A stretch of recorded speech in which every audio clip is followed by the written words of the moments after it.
Hello, everyone. Uh, Hello, with us, hello.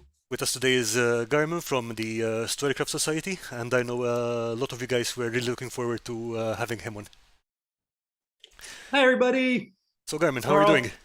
Oh, I'm doing so good. Thank you so much for having me on, man. This is awesome. It's a pleasure. I've been loving your videos, and it's great to have you here. Oh, I thank you so much. So, It's really good to be here. I was telling you a little bit before the stream started. I'm nervous as heck because live is a totally different animal than making post-produced videos. yeah, So, luckily we will not be crafting on stream, so it's nothing more complicated than talking. yes, sir. Well, give me a few minutes and we'll see how complicated you think me talking is. We'll be fine. So, let's say hello to everyone in the stream. Hi, Charlene. Hi, Demon Amazing. Good to see you, man. Long time no see. Lawrence Davis, I know Lawrence was very excited to see you here. Cross from Campaign Terrain, hi man, Hey, and Lisa from Dungeon Matron. Great to see you guys. hey, hello, Hey, everybody. hey Evolution, good to see you too. So Garmin, how about you tell us a little about yourself? Oh boy. Okay. Let's see. Let's start origins of crafting. Is that a good place? The origins of how you got into the hobby in the first place, wherever you think the beginning is. Yeah. So I always loved fantasy, high fantasy, medieval fantasy, that sort of thing. And when I was a kid, I wanted to play D&D, but it was just no one in any of my circles ever played. Hmm? So there was never an opportunity or an invitation or like I never got the I don't know what the right way to say it is. There was never an opening for me to be like, hey, we should try this because that was just outside of the influence of the friends and stuff that I had. And Mm. after I got out of college, my wife and I, we were both very, we were broke college kids right out of college trying to figure out hobbies. And D&D was happening at our local game store. And my cousin was like, hey, do you want to go try this? Didn't cost us anything to go and try it. So we did. And then that evolved into the friend groups that we have now. And that's what got me super big into Dungeons and Dragons. So that was really the start of all of it for me. And then I actually, this is fun little Storycraft Society tidbit info. The original name for the channel before I decided to switch it to Storycraft Society was the Tryhards Craft What? because I consider myself just such a tryhard in everything that I do. So it started that I was playing D&D and then I was like, oh, well, this person's the DM. So I want to be doing that. I want to be running the games. And then after that, it was like, I'm drawing the battle maps. And then after it was drawing the battle maps, I'm watching Critical Role and I'm like, oh, I want the 3D terrain. I want to do all that stuff. So then the question was, we're broke as college kids. How do I get the 3D terrain on my table? And I use this term a lot. At that point, I was too blinded to know what I don't know. Right. Like I didn't know what was out there as far as terrain building goes, because that was nothing I even thought about at that point. Right. So then I dumbed into Black Magic Crafts videos. Jeremy, obviously, I think that he had just started and I just kind of lucked into his channel. And then I was like, you can do this? You can make this stuff and don't have to spend boatloads of money on Dwarven Forge. This is amazing. And of course, like he just looked like a genius to me because I like DM Scotty and Wylock and who else was in that era? The Crafting Muse, like all of those channels, I didn't know about. I just found Black Magic Craft first. So he seemed like a genius. It was like he's taking all this stuff that just doesn't seem like it would be anything, Yeah, it's and literally he's garbage and boom. and boom, and it looks amazing and epic and all that stuff. And so of course then that led to him talking about DM Scotty. So then I found DM Scotty and Wylock and all of them. And then it was making stuff and I didn't have to spend the money to do it. And then that evolved and evolved and evolved. And now I got this whole mess. And but yeah, so it was slow and steady, and it was a process of me consistently trying to impress my friends over and over and over again. It's like if I set up a dungeon that's this big, then I'm going to set up a dungeon that's this big next time, and try to keep them, going wow, wow, wow, wow, wow. So Yeah, yeah, and then it expands into something like your video with the city board, where like yeah, so many bricks. um, uh, it was so funny with that particular board because I was gluing the bricks down, and I've said that like gluing bricks is my one thing that makes no sense that I enjoy it as much as I do. Uh, In what on sense? paper, I can't describe why it's fun. Fun's the wrong word. It's like meditating, Okay. like zoning, because I'm going, and it just doesn't stop until the job's done. So there's something kind of zen about it, right? Yeah. And after I finished it, I was looking at the board with Olivia, and she and I are standing over top of it, and she just is like, "This makes no sense to me. Like how you would do this?" Because I say the same thing to her about painting miniatures.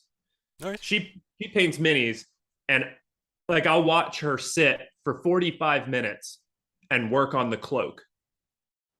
It's this big, and she'll sit there for 45 minutes and put like the same little shade of watered down green on it over and over and over. And I'm like, I don't know how you do this. But so she's standing over top of this going, this is just unreal. And I was like, am I going to count every one of these bricks to know exactly how many I glued down? I was like, that feels like a thing that I should do.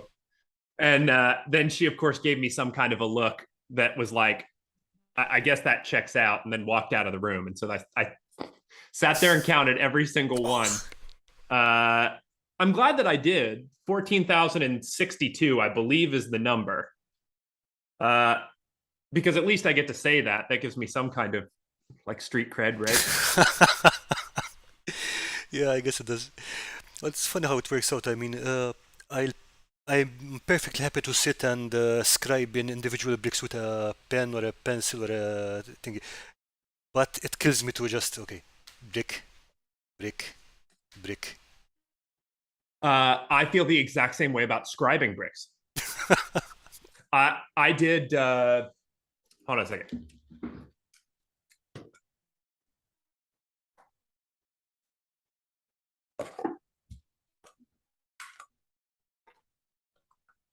So I did this video like a year and a half ago, maybe. It might be less than that. But this is a remake that I did, try to Hmm. get there in frame, of one of the first houses that I ever made. And I decided instead of gluing bricks, I carved bricks. Okay. And like, this is so, like, that's not a lot of brickwork. Yeah. And it was like, by the end of it, I wanted to die. I was like, I, I just, I don't want to carve this anymore. And, but 14,000 bricks, I'm like, all right, we'll just sit here and go. I guess it's one of those strange personality things, like some people cotton on to one, some people take to the other. So, Yeah. Lawrence Davis is saying being cheap and broke is what started me getting most of supplies out of dumpsters at work. Yep. Hey, that's awesome. Recycling and stuff. Oh, I think that's one of the coolest parts. Actually, I'm going to big statement here. I think that's the coolest part about this hobby, when Mhm. people can take like literal garbage and turn it into like awesome stuff. Um, that's so much cooler to me, I think, than even just going out and buying this stuff and making something epic. Oh yeah, for sure. Uh, yeah. I love it when people go like, you did, yeah, you build that with what?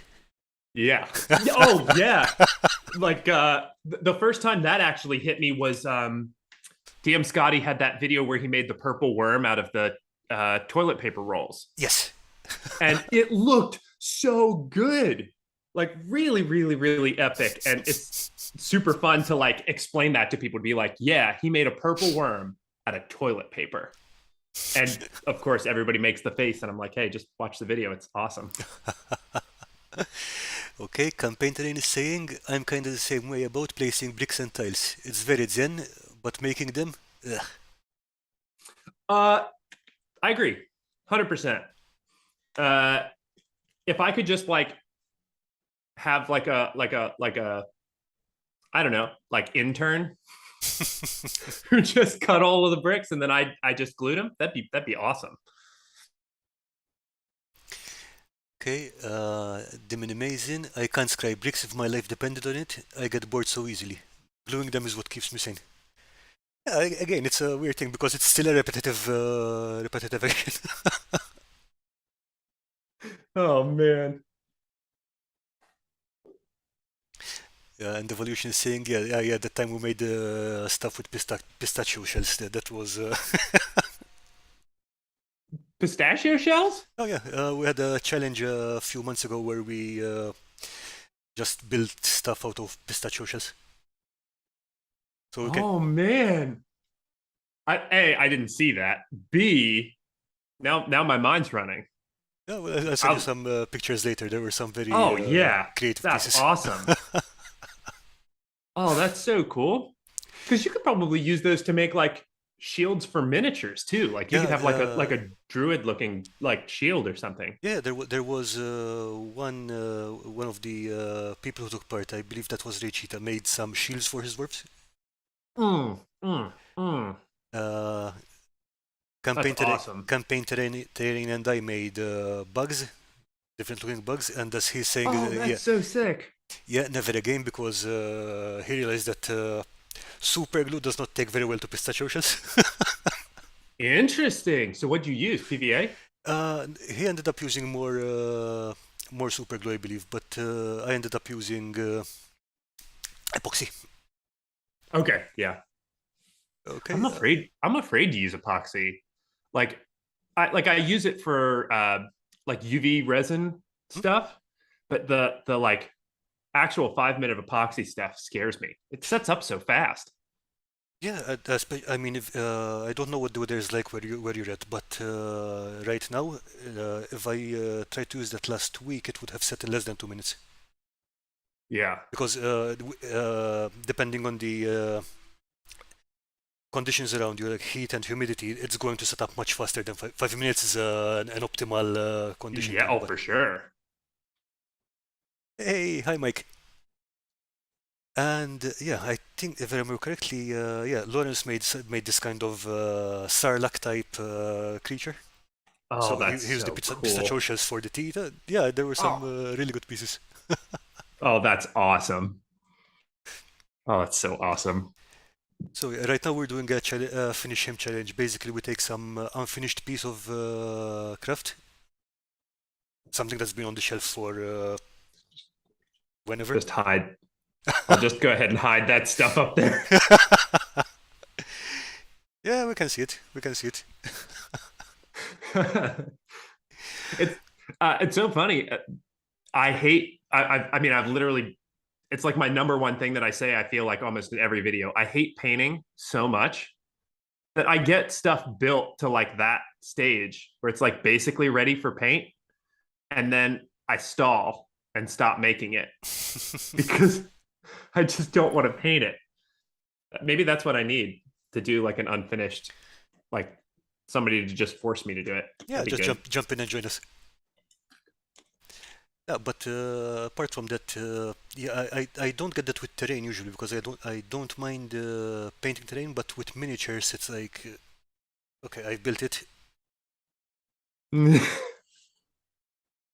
Okay, sometimes I'll get in the mood and paint 20 or 30 miniatures, but most of the time that's not going to happen. Yeah, yeah. So, but Uh, no, please go on. well, I was going to say, what's D&D is obviously my game. What's your game of choice? Is it wargaming or is it more tabletop stuff? Uh, Mostly wargaming, simply because it's easier to get two people together rather than five or six. And over the lockdown, I was also experimenting with solo wargaming, which is actually it's a lot more interesting than I thought it would be. Interesting, interesting. That's cool. Um, But yeah, I love role-playing games, and Right now we're doing a kind of episodic campaign of Easy D6, which is a lot of fun. Okay. Yeah. Is that one of like the one-page rule sets? No, it's DM Scotty's new system. Nice, nice, nice. That's awesome. So yeah, I mean it's good fun. Have you checked out? This is just like my daily Moonstone uh, sales pitch. Have you checked out Moonstone? I do not know anything about Moonstone. You should check it out. All right. So, if nothing else, well, the whole shtick of the game is it's like a very whimsical fantasy. Mhm. So the game doesn't take itself too seriously. Okay, I like that. Um, but the models are like my favorite models from any war game I think I've ever All right. seen. They're just super, like they look like they could be in cartoon. It's really, really, really spectacular. All right, I'll have a look. Sounds good. Yeah, yeah. Okay, that one video is saying on the epoxy thing, if you pour regular epoxy just before you sleep, it's ready in the morning, especially with shallow pores. Very easy to use for smaller projects. Yeah, Yep. yeah. Yep. Mike is an expert in epoxy right now. I think the video he put out this morning was especially good because he went through the steps of building the dams and stuff for it. Nice. And I think I will be using that as a reference anytime anyone asks about it. I, See, my problem is that I guess I'm gonna have to watch it because like the dams, you watch somebody um, like Real Terrain Hobbies Hmm? do it, and it makes you think that anybody can do it. Yes, yeah, exactly. And I've just found that like with so many things crafting, the trial and error that's required to get it right, Oh yeah, yeah. yeah, I mean, is just so much. Uh, but yeah, that I mean, that's so. What was the video like? Like everything, like including like the little like shims, and then like what type of tape and stuff to use. I haven't seen it yet. I don't think he went into the type of tape to use exactly, but he's just showing the process of building the thing, the building the dam. I'm So, gonna save it real quick. all right. Sorry, it's like the worst thing to be on my phone. So sorry, but I'm saving somebody's video. So It's you're doing research, so that's fine. oh, and Hey, that hey, Sean. project looks so good. Dang, all those greens. Yeah, and I Okay, think I'm not. Sorry, no, sorry, no, sorry. it's okay. Actually, that's one great thing about that project is that it's the parts of the walls are designed by Zane Morgan from Zane Morgan Crafts. Then there's Oh, a neat. bit of feedback from David Roche from Terraintronics about the wiring and stuff, and the Oh, rest of that's it so is him. cool. Oh, that's so cool. I really love those projects where because that's something again that's so over my head, Mhm. but the where you're making like a sewer system, for example, and the color scheme is green, but it still reads as stone, Yeah. which makes sense. But visually from a distance, I look at it and I go, oh, obviously, no questions, this is stone or this is metal or this is whatever, but it's an alternate color. I'm so impressed by it because it just doesn't, I can't get my head around it yet. I think part of it is also finding good reference material. That's true. That's true. Which I will say I'm really, really bad about. Like I'll look up reference material when I first start building. Maybe that's my problem. We might have just had a breakthrough here. Maybe I'm not doing enough reference material when I'm painting. Oh, Uh, to be honest, I don't usually keep reference material in front of me because I forget to look at it anyway. But I do look stuff up and then totally forget about it. well, I mean, you're internalizing it. You're uploading it. Yeah, You I just guess. yeah. I've actually that's actually something that I've said a lot more related to songwriting. Mhm. So I said to you, but I'll say to everybody else. So my main gig is I work in audio. So I work as a producer mostly, but also mix and mastering engineer. But so a lot of times when people will come to me with, like, they'll be in writer's block, let's say. First of all, I've said this forever. Writer's block is a myth, in my opinion. It's just you're not coming at it from a new angle. And typically you'll find if you come at it from a new angle, you'll find that you're no longer stymied. But one of the things that I've said is your brain's a computer. And if you just sit and stare at a computer and don't type anything, the computer won't do anything. It's got incredible processing power, but it won't do anything. So what I always suggest is when people start finding themselves unable to write, and I think this works with crafting as well, because I do this to myself all the time. When I'm unable to craft, what I need is to upload new information. So I'll start watching way more videos. And then I'll find that just by putting it in, I don't even need to be like, I'm going to mimic this video that somebody else did. It's just by watching more, my brain is now able to process it and then compute. So it's like, what phase are you in? Are you in a doing phase, or are you in a learning and uploading phase? Yeah, and I mean, at that point, you also get you watch two things which might be totally unrelated, but then you're like, somewhere goes like, oh. Yep, 100%. So yeah, but let's get back to you. Yeah, for sure. Started your crafting, and how did you get into your channel? And how do you start up the Storycraft Society? So, I mean, literally right when the pandemic happened, pre-pandemic, I was running 2 games of D&D, and I was crafting for both of them. So I was building, I was either setting scenes up or actively crafting into both of those games. And then when the pandemic happened, we did the responsible thing, which was to postpone those games, as much as it made all of us really sad. And so we did that. But then also all of my audio work dried up because nobody was doing anything. So I was incredibly bored. And actually, this is something that is worth mentioning. I made that ruined tower. Oh gosh, backwards. Sorry, I'm not a good weather person. I can't point. This one right here. Okay, the third one, the one to the right of the greenhouse. Yep. Okay. And that was an exercise that I did. This is related to me starting the YouTube channel. I made that, and up to that point, I had been crafting that, like, we play on Thursday. I now have from Thursday to Thursday to get my next scene done and craft it. So it was a lot of pressure to, fit that in amongst other things.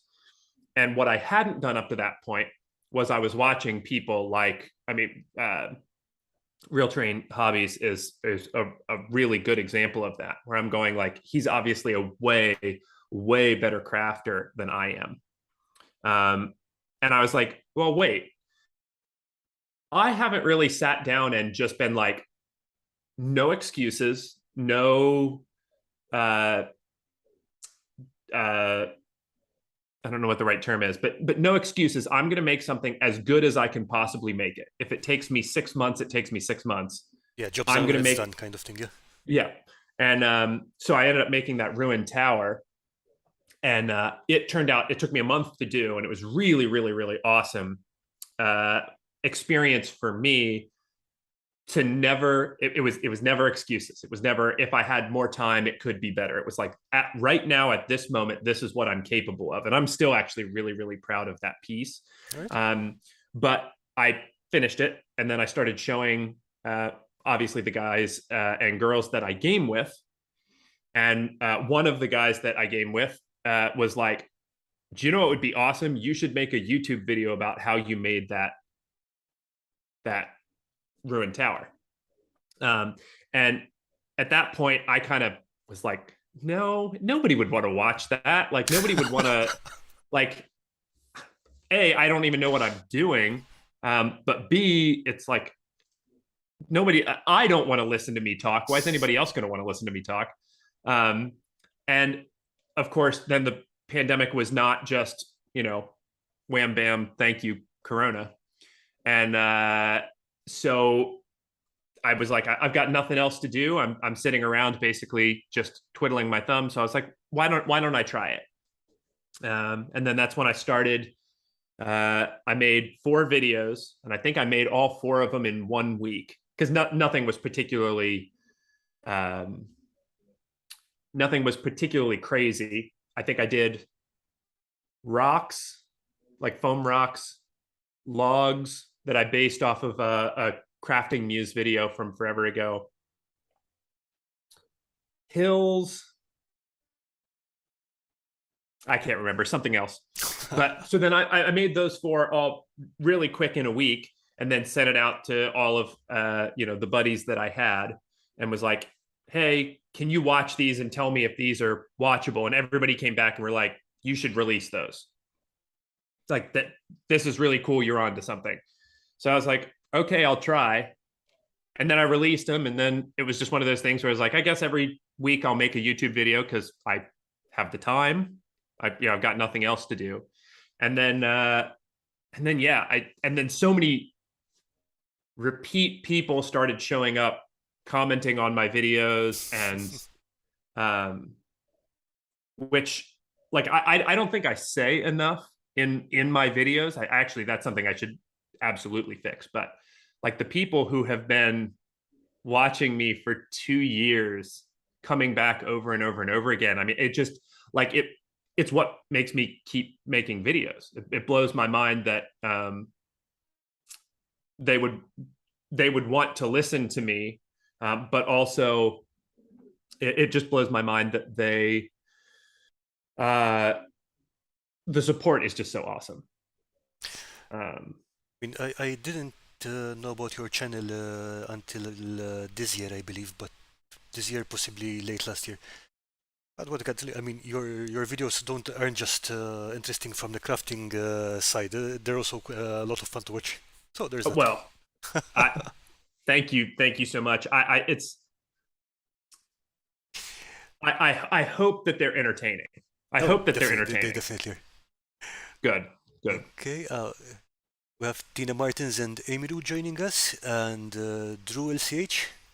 Hi everyone. Hey! Yeah, and he's reminding you that your first videos were logs, rocks, hills, bushes. Ah, yeah, those were. Bushes. Awesome.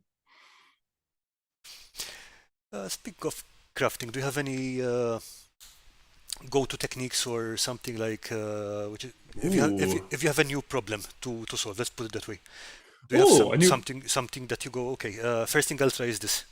If it doesn't work, then I'll have to think. Oh, this is a good one.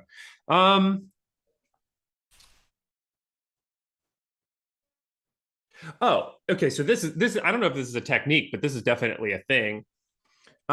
This has taken me so long to internalize, and I'm still not good at internalizing it, but I think it's really, really good. At least working with foam and the stuff that I do, you can't craft yourself into a corner. And I thought that was more of a thing. So like, I would get afraid to do a thing. Like, let's say I'm building a house and I make the substructure and I go to start working on the roof. I would always get worried that it's like, oh, if I glue this piece on, then it will stop me from being able to do something later. So then I'd stall. I get and I wouldn't. And what I realized is that that's actually just total nonsense. Glue the piece down.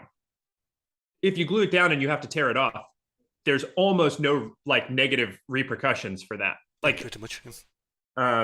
So don't be afraid. I would say is that I don't know that that's necessarily even a technique. That's just a kind of a call to action. It's definitely a mindset.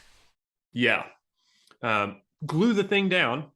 And if you have to tear it off, you have to tear it off. But almost always it's solvable. Like a good example would be you have a problem in a roof where something looks unnatural. You could always pull out flock after you finish the building and put a little bit of flock on the top to look like moss.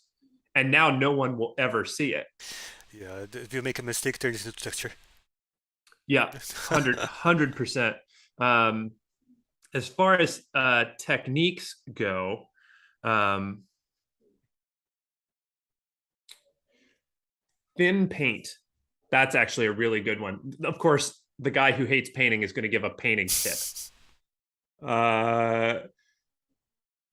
Thin paint with a dark undercoat. And I don't think I'm like writing anything like this isn't going to make, crafting newspaper headlines or anything. But for me, I found that if you use super thin paint and not miniature paint, by the way, like the cheap, super inexpensive craft paint, Okay.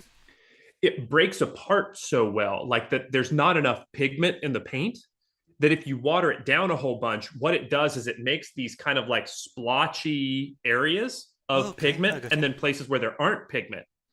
And then if you just keep stacking those layers, it like forces interesting colors. I don't know if we'll be able to see it on here. On the roof? Yeah, I think it's Yeah. visible, yeah. Yeah. So Okay, so that's how you did that. yeah, so you get all of that interesting color variation.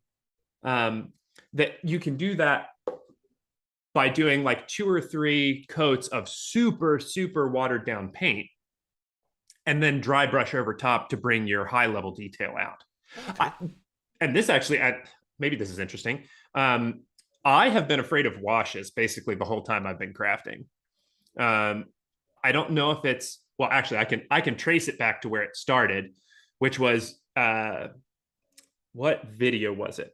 Somebody in chat might be able to say, but Jeremy had a video fairly early on in his channel where he was trying to explain why washes are the greatest thing that ever happened. Okay. And I watched him do it. It might have been when he made his formula, That's the where he black ink, Windex, and water, I think, yeah? that's the second one, right? There was one that was just like black craft paint before that, Uh, maybe. Possibly, yeah. Well, either way, it was one of those, and I was like, "Oh, this is yeah." And I mixed some up, and I painted it all over one of the buildings that I just finished, and it looked. I messed the formula up. It was my fault. I'm sure of it, but it looked so bad. Like it was just like one of those things where I was just like, "Oh my, I've ruined it," and so that literally made me gun shy to washes forever. So the painting, I guess, style, I have a really hard time saying that I have a style, but I guess it is, Yeah, albeit a bad you do, one. yeah. Um, That, but come on, they don't look bad. thank you. Little self-deprecation, I guess. But it all came out of coming up with a way. See, and it seemed utilitarian to me because what I'll keep using Jeremy as an example. He would paint it brighter than he needed it so that he could wash it down and it would look right. That seemed like such a gamble to me. Yeah, Whereas I get what you mean, yeah. whereas if I just painted it to the color that I wanted, then at that point, you know, I got it to where I wanted it to be, and then I was done. I didn't have to do any guesswork with the washes. Yeah, it takes a lot of confidence in the and knowledge of the wash to trust that process. And then for the amount of crafters that make their own washes and are like consistent enough and aware enough on how to make a new wash and then learn how it works is so impressive. And that was something that scared me forever. I'm getting better at it now. I'm using a lot more. I'm still not using homemade washes. I don't trust myself with that yet. But using like GW washes and stuff to do like little details and stuff. I haven't gone into making washes to the level that Jeremy has, but one trick I found very useful. If I remember correctly, it's from John Hosenfeld, had mentioned it in a Crazy Crafter live stream a while back. Basically, just using paint diluted with isopropyl alcohol rather than with water. Interesting. And that gives some very, very, very subtle shades. And best thing about it, Huh. it dries like that. Well, sure, sure. But I almost wonder if that's like a good thing. The drying, the thing is that you can use it to make, like I said, very subtle shades rather than, like, let's say you want to do some spot shading or stuff like that. I don't think it's that useful on terrain, but on miniatures, it's really good. Do you have to worry about it activating the like do you have to like varnish over it first? No, not really. I do varnish over stuff at intervals, just, it's kind of a backup Like point. Yeah, yeah. yeah. Yeah. But no, it's not going to activate anything. Gotcha. If Wow. anything, I had more trouble with water-based washes reactivating stuff. Interesting. That's pretty crazy. Um sorry. I you say cool things and then now my brain starts kicking into like, oh, I want to try it mode. Um Okay, let's see. In the meantime, Dungeon Matron and Tina Martins are saying that they enjoy watching Garman shake Rettlecans. Okay. uh thank you. Uh I have no shame and all my neighbors think I'm crazy. So, Yeah, we all go through that, I guess. Okay. well, I'm going to be real. I like me stepping it up to be ridiculous with the like techno music shaking doesn't feel like that big of a step because like if I'm out there shaking, tumbling bricks, that's loud. It's not like it's quiet because it's Yeah. rocks on the inside of a tin coffee can. So like I figure I would like to know like what my neighbors think I'm doing. Like I don't know that there's any way that I could ask and they would honestly answer, but like Well, at if least you uh, that brings to mind a story. I think it was on Reddit a year or so ago. Basically, there was this guy standing outside with a respirator on, they're spraying stuff, spraying terrain, sure. and police were called on him because they thought he was doing meth or something because of the Oh, respirator. So as long as you don't get there, I think yeah, kind of okay, maybe. yeah, I mean it's uh I try to be smart about it. Um although now that has me even more worried because I recently up until maybe like a year or so ago, I wasn't wearing a mask before, like when I would rattle my bricks. And it was just one of those things where I'd open it and pull my head away and let the wind kind of take the things off. But like that stuff's really nasty. So I've started wearing anytime I rattle, I wear a mask now, just in case not breathing in the foam dust. It's foam dust and stone dust, and yeah, at least you do it outside. I mean, I know some people who do it Yeah. inside and just. I made that mistake the first time I did it, and it was not pleasant. Like, Yeah. yep, I need to I clean everywhere now. I at least had the foresight. I've always done it outside. But then of course, the wind blows the opposite direction and it comes into your face and it's like, yeah, this isn't good. And I just needed some subtle reminders from the folks in the comments. And I was like, okay, maybe get a little smarter about this. But now I'm wearing a mask. So now not only am I rattle canning, okay, actually, so here's a really funny story that's related to me doing the dancing. So I'm not sure when the video will come out. Well, so one of the videos is out. The most recent one where I was shaking stuff. Okay. I think that video's out.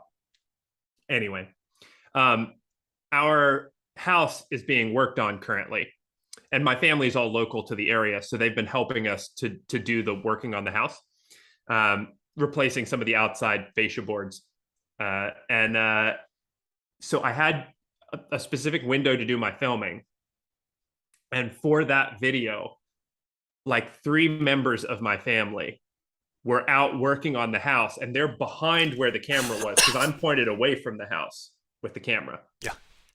And I had to film those shaking bits, not just me in my driveway all alone, but with my family actively working on the house behind the camera. And so then when I walked out to do it, I thought like my original thing was like, explain what you're doing, like, so that this just doesn't come out of nowhere. And then I realized, how do you explain that? Like, there's nothing that I can say that's going to make this any better for anyone. Yep. So then I just started doing it and filming it. And they're all standing on there's like a lift that gets them up to the height that they need to work on the boards. And all three of them stopped and turned and looked at me. And just the look on their face was like somewhere between embarrassment and horror. Just like,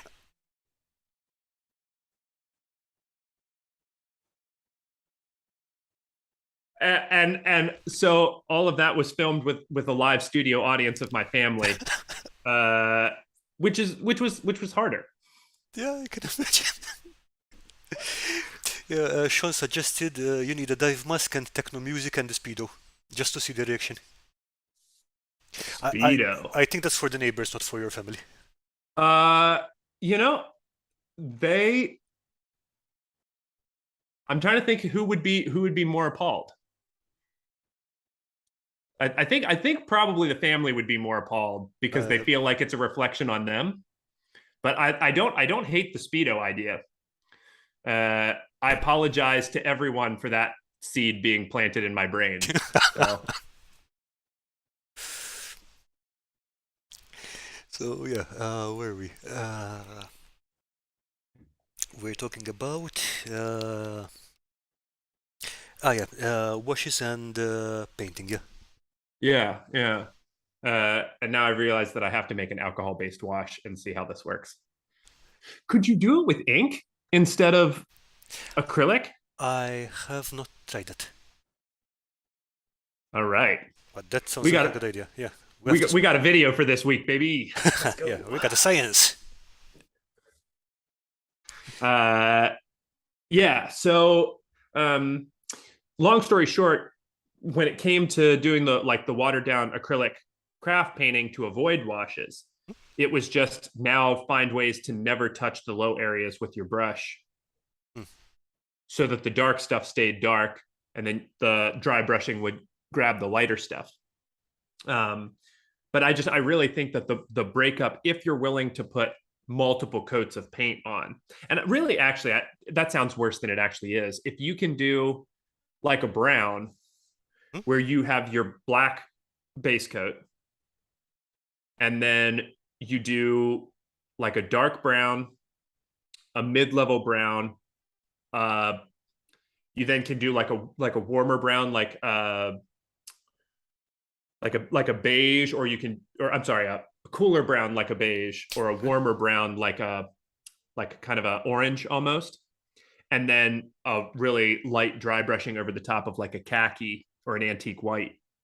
You can really, like, that's really all you need, and you can get a pretty deep looking uh a pretty deep looking paint scheme that way with no washes. Yeah, fair enough.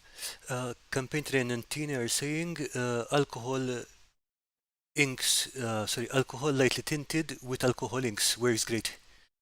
Is that a specific type of ink or?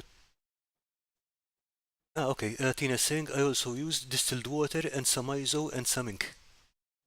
Okay. Okay, and Lisa is saying I want to try beer-based washes. I think it might get kind of sticky, I guess, but don't know. You do you. You could just use Michelob Ultra and it's basically water anyway. Yeah, the other thing I try to avoid with painting terrain is not going overboard with the layering and stuff like that. Reason being, when the piece of terrain is in your hands and you're working on it, that's your entire piece. That's your entire piece of work. Yeah. But when it's on the table, that's just a backdrop. It, and I still have that problem of saying, okay, no, no, this is where you stop. Yeah. Uh, I think that so much of that is like I'll be so hyper fixated on one little thing, Yeah, yeah. and then I spend a week away from the piece, and I've totally forgot what the thing that I was hyper focused on was. And YouTube doesn't make it well or make it easy for that because you want to get the piece done in 1 week. But if you can take that just 1 week off and come back to it, it's amazing how much that recenters your, what is really important in the paint job. Right. Yeah, that makes sense. Yeah. And yeah, I should be using my procrastination to putting my procrastination to good use.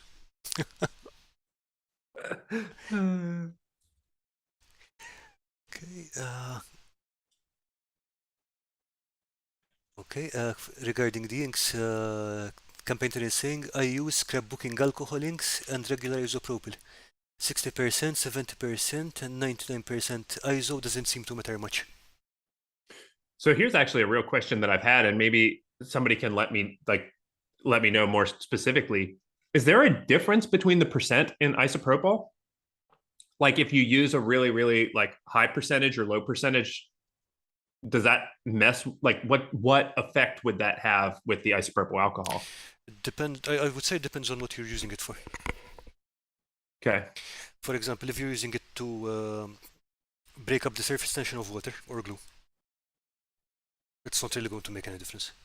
Okay. I don't know if you do that, but basically when you're putting down flocking or whatever, you just wet it with ISO. Yeah, exactly. That's the one. All you need is a tiny percentage just to get the water tension broken. Sure. Okay. With anything else, I don't. If you're using it to clean something, I guess that makes a difference. Sure. Sure. But yeah, for diluting stuff, I think I use the 99% normally, but so I don't know if the smaller percentages actually make a difference. Sure. Sure. And then you wonder if like you could try it, but is there going to be enough of a difference that it would even, you know, make enough of a difference that it was worth the test?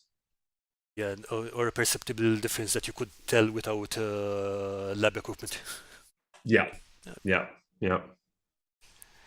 So far, what I can tell you is that go with whatever is cheapest and easiest to get. Yeah. I mean that makes sense. Uh, that there was a time where like getting isopropyl was like almost impossible, at least where I am. And so now I feel like I'm like an isopropyl goblin. Like I see a whole thing of isopropyl, and it's like, well, I could just get one more.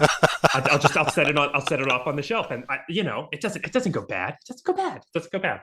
Yeah, what would one more hurt? Yeah, Uh, and that's how you get a wall of flammable fluid. uh,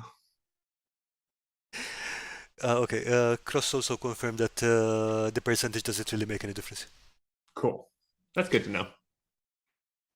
Okay, yeah, actually, it's funny. I think the availability of isopropyl alcohol started to go up when resin 3D printers started becoming more common. Sure. I'm not sure if there's a correlation there, but I think the time frame was definitely similar. Yeah. I, that's something that I've always wanted to get into, but just haven't had the time to get into 3D printing. I stayed out of it specifically because I have very poor impulse control. Yes, yes, yes. That is so true. Um, yeah, honestly, I just kind of hope that a friend would buy in really hard, and then I could just kind of mooch. Like, hey, I'll buy you some resin if you can print me some stuff. Yeah, still, I mean, I've got some friends who got into 3D printing, mostly filament printing though, and they make the use them for some really fast, not gaming related, but some really useful stuff, Sure. or cat annoyance devices. But yeah, that's also useful. And I'm like, no, no, no, no, no, no, Yeah. no. Yeah. I mean, and honestly, the filament printers are like crazy cheap. Yeah, Like anymore, you can get those for not a lot. yeah, and even those are quite large. You can print some fairly big stuff on them. I uh I ended up having a sponsor on the channel recently that they were a 3D printing company. So I had kind of stayed away from 3D printed terrain. But it's actually really, really neat. It's just so different, you know? The thing that I like the most about it is that you can print stuff that you just couldn't, or it would be really hard to craft. Oh yeah, for sure. But also, it's building part is my favorite part of crafting, and the painting is my least favorite part. So then when you're like having a machine that builds it for you, then it's you know Yeah, I got it. I mean, I like designing components, so it's have oh to that's neat. 3D work there. Very simple ones to be honest, but so there's that bit of creativity over there, but just I know I wouldn't be happy just by the STL print the terrain, by the STL print the terrain. It's not the same Sure. thing. Yeah. Well, what kind of stuff have you designed? Small components. I think some the ones I remember are some bells and some what do you call it? They're like small stone pillars, but they go in between the railings on a staircase or stuff like that. That's awesome. So mostly simple stuff, to be honest. Nice. Some some stamps for cobblestones and stuff, but that's about it. Ooh. Uh, See, it's so funny because like I think everybody says this to some degree or another, right? But like imposter syndrome is so real with being a crafter because you're watching other people do stuff and then you're like, wow, I'd never be good enough to do that kind of stuff. But like I don't even know where I would start trying to design a component like that. And that's so impressive to me. Um, Yeah, I know where I started. I mean, like, Zane, help! I mean that is very fair. Um, but yeah, I think that's so it's so odd to say for somebody who's made a whole wall of terrain. I'm not a very visual person. Like I can't draw to save my life. Anybody who's watched any of my videos will tell you for sure like my drawings are like a 5-year-old did them. You kind of need the material in your hands to get a feel for it, yeah? I'm gonna say it a different way. I with my YouTube channel, I call that proof that if I can do it, literally anybody can do this hobby. Like so many people are like, "Oh, I couldn't do what you do." And I'm like, "Trust me, you can." Because if I figured it out, it's like I can't draw. Perspective is really difficult for me. So maybe it is just having the stuff in my hands is what the trick is. But when it comes to like the 3D modeling stuff, it's like drawing, but more. But you don't even have the feedback of the pencil and the pen and whatever, Yeah. yeah. Yeah. Yeah, but speaking of imposter syndrome, because that is quite a big thing, and I think a lot of people talk about it. Yep. But again, the thing that everyone can do it is first thing I would point out is look at children. Yeah. Give them a bunch of junk, they will build something out of it. Yes. 100%. It might not look as polished as some other stuff, but yeah, they're having fun anyway. One of the so I have a real consistent D&D game on Thursdays, but then I have a group of friends that get together a little bit more casually on Sundays. And one of the guys in that group actually just started making terrain. Hmm? And I'm not sure I'm going to end up hurting somebody's feelings here, so I'm going to apologize to all of my gaming friends real quick. But I think he's the first one of my friends to make terrain, other than me. And his stuff is, he would show up and he'd set it up. And the first like thing that he would say as he's setting it out is he's like, "Oh, it doesn't look as good as yours." And I'm like, that's such nonsense. like this looks awesome. And in fact, I think the thing that I said directly to him was, you made terrain. Like, don't apologize. Nobody else sitting at this table can say that they made this terrain that you made. Yes, exactly. Like you did it. Therefore, like, be proud of it. And so that's the thing with kids too. It's like a kid might make something, and I guess if we're going to compare it to, like, again, Neil from Real Terrain Hobbies, yeah, it's not going to look that good, but this is also something that I hope comes across in my YouTube videos. I don't think that that's functional for what I want to do. I want to make terrain for my games. Yeah. And yeah, I could make this hyper realistic, epic wizard's tower with the wave crashing and all that stuff, but that would take me 6 months to make. And then Yeah. I'm not putting it on the table in front of my friends to game. So I'd rather find that middle ground, where it's and I think that's what I mean. Anybody can do it and be proud of what they made. And it's really easy for me to tell other people that imposter syndrome shouldn't affect them. Yeah, one thing I like to mention when this comes up is, if you've been working on something, it's been literally 3 centimeters from your nose for days. If there's something wrong with it, you know it, and it stands out to you. Most people are just seeing it out here and they're saying, "Oh wow." Yeah, 100%. Yeah, and that's also just such an easy thing too. With I mean, you said it right when you set the big, huge board out, and there's 10 buildings out on the Yeah. table instead of just one. That stuff gets so, I mean, miniature. I'm not trying to be funny, but it's true. um, see the forest for the trees. Am I misusing that expression?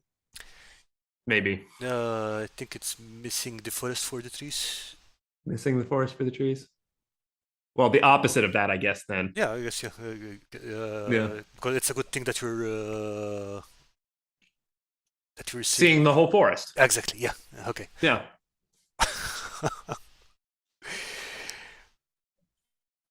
Okay. Earth Membrick joined us. Hi, Steve. Hello. Hello.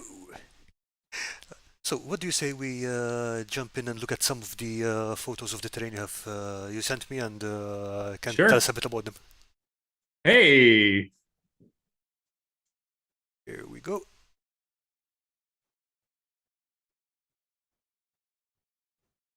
And let's start with the ruined tower, I think. Ah, yes. Yeah, yeah. So yeah, that's the one that Hmm? we were talking about earlier, where this was, I was like, I don't care how long it takes. I'm just going to do it. I'm going to do it the right way until it's done. And I think this is the piece that I've made out of anything that I'm just the most proud of. Because like I said, it was the best that I could do. I think I could probably do, if I had the same criteria, Uh-huh. I think I could do probably better now than I did then. Where if I just had unlimited time to just be more focused and no excuses. But yeah, I'm so pleased with this piece. Got some lovely detail.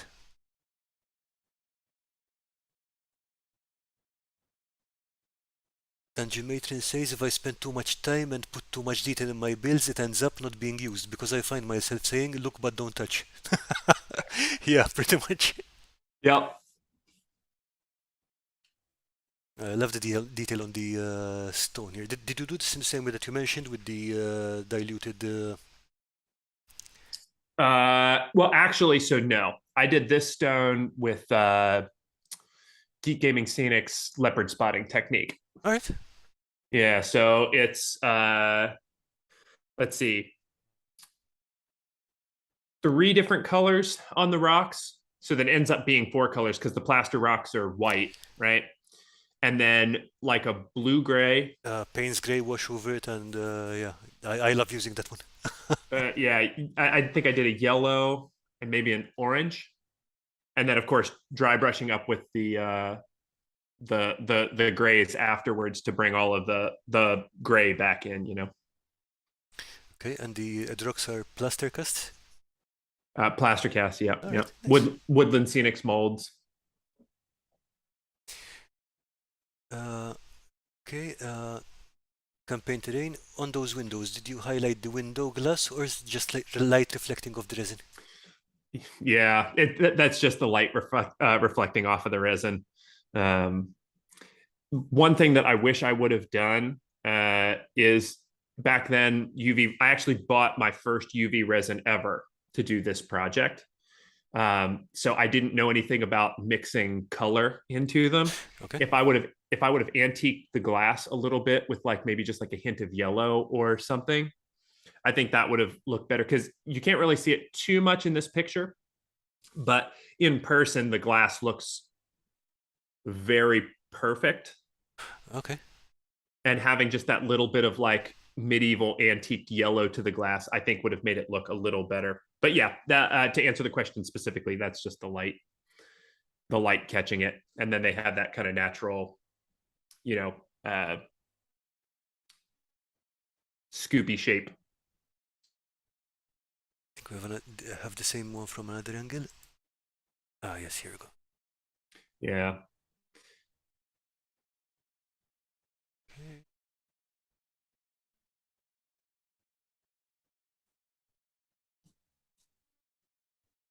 Ah, there we go. I like the ground cover. It's a nice texture. Yeah, that I'm so pleased with this piece. It just really it turned out it's one of those that I don't think about it for a little while, and then I come back to it, and just even you zooming in on it up close just makes me go like I'm glad I really think this is a project that everybody should do once. I don't think it's a good project to do over and over and over again, Okay. but say I'm going to give myself unlimited crafting time, whatever that is that you have a week. If it's 1 hour, that's fine. But say I'm not going to stop working on this project until I know that it's done. And that can sound really scary to some people. I guess that's maybe a rabbit hole for some people that they have to avoid. But for me, it invigorated me a little bit more, I guess. It just made me feel like I know what's possible now. I just need to learn how to do this faster. I love the aged wood. This looks brilliant. Yeah, and that was so obviously mostly foam everywhere. The second floor little landing is craft sticks. So really taking the time to age all those. And then the magic secret, I think, for that super, super aged wood look is go with one really bright highlight. Okay. Having those antique white lines really just makes all the detail jump out at your face. Um, and then not being afraid to go in and actually paint specific highlights in. Like you can on that one board that's kind of middle to the right of the screen, you can see the lines that I like literally painted. Ah, okay, so you go back and highlight individual, what do you call them? Grains. Yeah, All and right. very, very small amounts. I didn't go super, super overboard with that, but just in specific places so that it catches your eye. I mean, Um, I can see that. I think the one on the, I think it's the third from the right. I think that in that case, it really that really looks like yeah, that's been there for some time. yeah, yeah, for sure. Um, yeah, 100%. Some more weathering here with the water stains, I guess. Yeah. That was uh, again one of the first times that I was like, okay, I'm gonna really step back and go, okay, where would water gather? How would it gather? How would it run? Um, I think that maybe if I'm going to be, well, not maybe, being critical of this piece, I think because this was the first time I did the water stains and stuff, that's where I could have made maybe the most improvement on this piece now compared to when I did it 2.5 years ago. Because like that, to me, that water stain is still a little one dimensional. I could have probably added some browns and some greens into it that would have really made it kind of push and pull the eye a little better. Yeah, I guess. But again, for a gaming for a piece that's meant to be played on, Yeah, yeah, 100%. I mean that's a detail that most people wouldn't even add. Yeah, for sure. And I think if it was a regular piece for me, where it wasn't just like something that I wanted to do specifically to the peak pinnacle of what I could do at the time, Okay. I I don't know that I would have even added the water stains, because, like you said, it's for gaming, and no one's going to pay attention to it. Um, but for this one, I think I definitely maybe I'll come up with a way to try to do something like this again. I don't. It's been long enough that I think I would enjoy to try to do something like this again. Like do another one as a test of how you've improved. I think that Yeah, makes sense. yeah, yeah. Ooh, that's actually, I mean, that's a really good idea. Okay, Chicken's Tabletop Crafting joined us. Hey man, Hey, great to see you and congratulations. He recently got married, hey, congratulations. and we are going to jump to the next one. Here. So, I mean, this is like such a good transition, I think, because this one is like an example of how I used washes better now. Um, this one I used a bunch of different washes and different colored washes, and I think the result was so. I feel really good about my wash use on this one. I really like. It's not just the color, but the texture on this is really good. Uh, I feel like such a cheater. That's literally just dollar store foam core and a tinfoil ball. Hey, if you can get the effect easily, that's not a cheat. That's efficiency. Yeah, oh, 100%. But it's just so funny that like sometimes it works like this, where it really turns out, and then sometimes it feels like you're pulling teeth to try and get it to be right, you know? Yeah, totally. Um, and actually, a fun story about this piece specifically is there was a Kickstarter that came out. Oh, not actually sure how long ago it was. I could probably look it up, but I don't think it's worth it. But it was a fishing village All for right. like 3D printed models, and this was one of the houses. And then I'm sure you'll pull it up a little later, but there's another house that's from that series Okay. that I basically, going back to the conversation about using reference material, All right. I took the idea from those buildings and then made these. I actually really enjoy doing that. It feels a little cheap to like take somebody else's like 3D printed design and then try to make it. Although what I like about it is it takes a lot of the guesswork out, I guess. And maybe that comes back to the thing that we were talking about where I said that I'm just not a very visual person. Having that direction to go I makes it a little easier. I think let's put it this way. If you take it as practice, Yeah. yeah. I mean, look at painters and sculptors. They copy stuff all the time for practice. Yeah, for sure. Oh yeah. Um, Yeah. Um, and just forgetting the design and just focusing on the actual crafting, I think that's a very valuable thing to do. yep, 100%. 100%. Um, this one also is a fun piece because I when I named the channel Storycraft Society, it was not just crafting, but it was crafting stories. And so this is a really good example of a piece like that for me. Um, I wanted to tell the story of this is like a much older building that has slowly been built onto. So this little addition off on the left-hand side, I wanted it to look like newer stucco. I wanted it to look like it was an addition that was newer. And so even the roofing on the main building is more weathered, and it's a little bit Okay. less weathered on the far side there. You know, I was so taken in with the looking at the details separately that I'm only really realizing that now once you told me about it.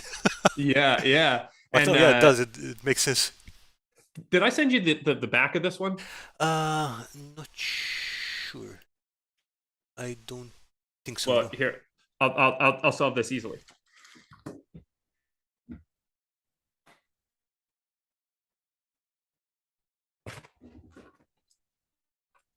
I got it all sitting behind me anyway.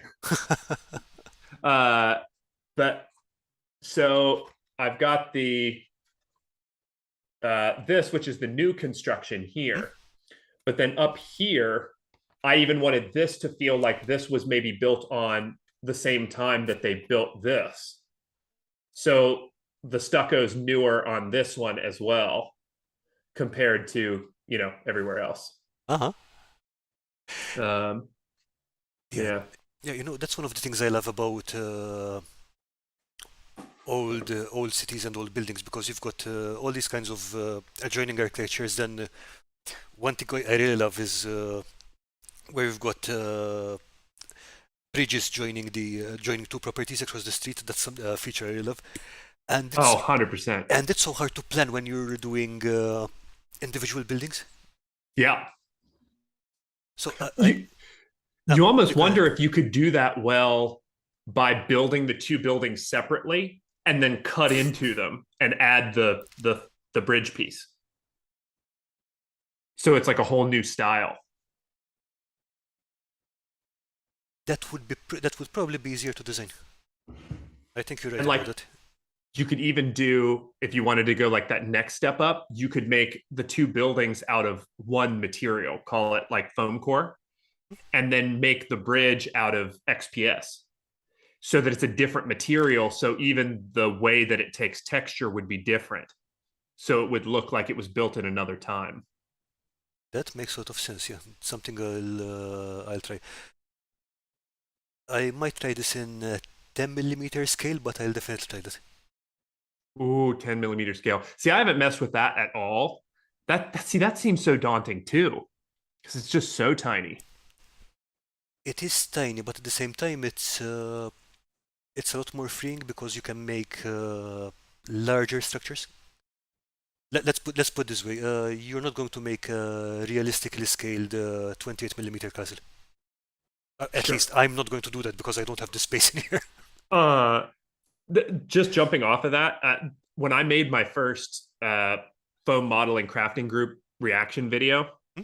there's in that video, I look at a castle that somebody made, and it just blew my mind. Like it was, I have a huge gaming table. It's like 5 foot by 8 foot. It's a big table, and this thing that they made would have taken up my whole table. Yeah, yeah, And then exactly. my question is, where do you keep it? Like, let's say I did want to just go totally overboard and make a 28 millimeter castle. What do you do with it afterwards? Like, I guess it had to have been for a client or something. You'd have to think, I right? guess so, yeah. Or maybe a club or something, but Yeah. yeah, the thing is that I look at museums and let's say that they do, sometimes they do models of fortifications or cities or whatever. Yeah. Usually they do them in 2 millimeter scale because that's just too large to fit anywhere realistically. So, Sure. Sure. so I can't imagine keeping that on my dinner table all year round. So if you're crafting in 10 millimeter, are you using foam for everything, or are you switching to a different material at that point? uh, I've done both. So what I'm doing is I originally switched to 10 millimeter scale for wargaming Okay. because if you look at Warhammer or one page rules or whatever, that's mostly played on a at least a 6 by 4 foot table on a at 28 millimeter scale. Sure. So if you downscale to 10 millimeters, you bring that down to the size of a coffee table, which I have no problem Sure. hiding under somewhere or whatever. Yeah, of course. So for stuff like hills, terrain and stuff, XPS foam will work fine. Sure. XPS foam, polystyrene with what do you call it? My goodness, the white paper with the plaster in it. Sculpta mold. Oh, Sculpta mold, yeah, sculptor mold. Yep. Yeah.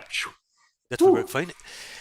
Uh, for buildings, what I've been testing out now is using an XPS foam to make a core.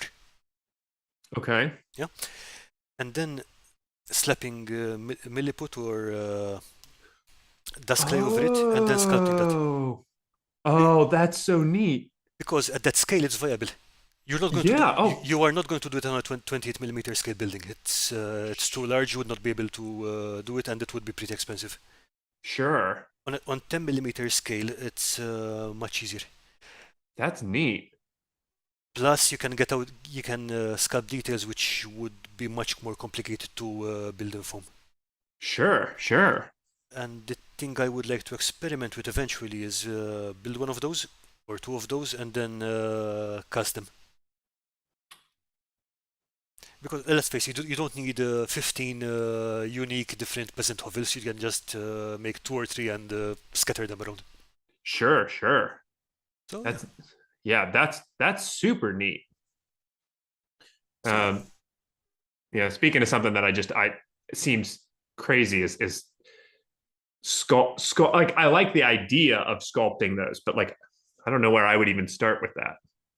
I guess the same way that if you're just working in foam, right? Uh, You just pick an area and start, and eventually you'll get it right.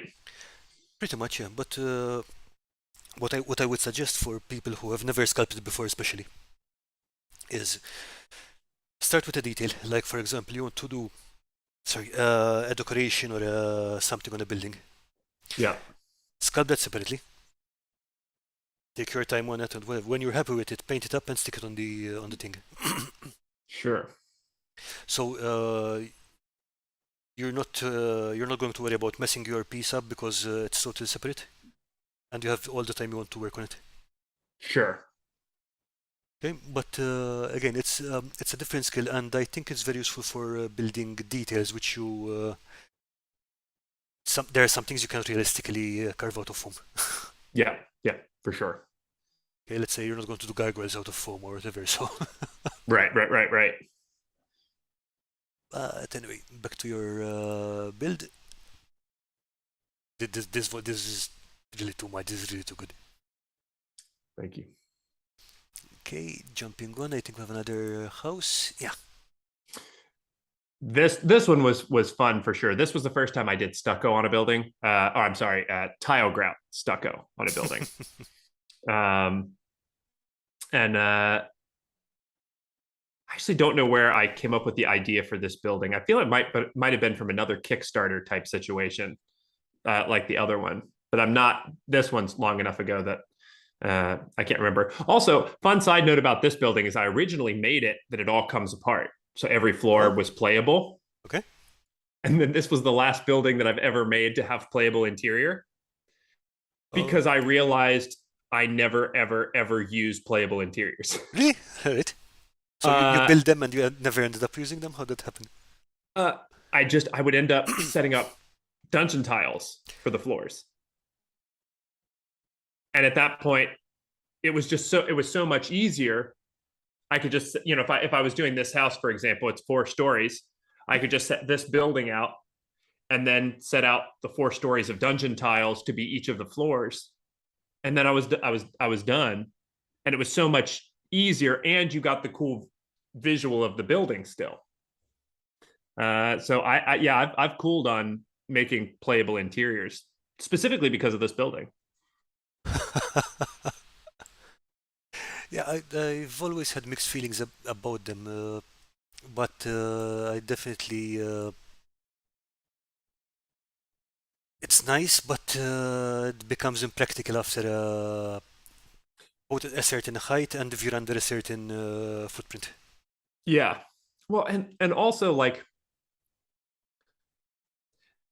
maybe this is a mental thing that I have about D&D in general, Hmm? but like the inside of a house, even if it's a huge let's say it's just a ridiculously huge house, you'd have a 30-foot by 20-foot room in it.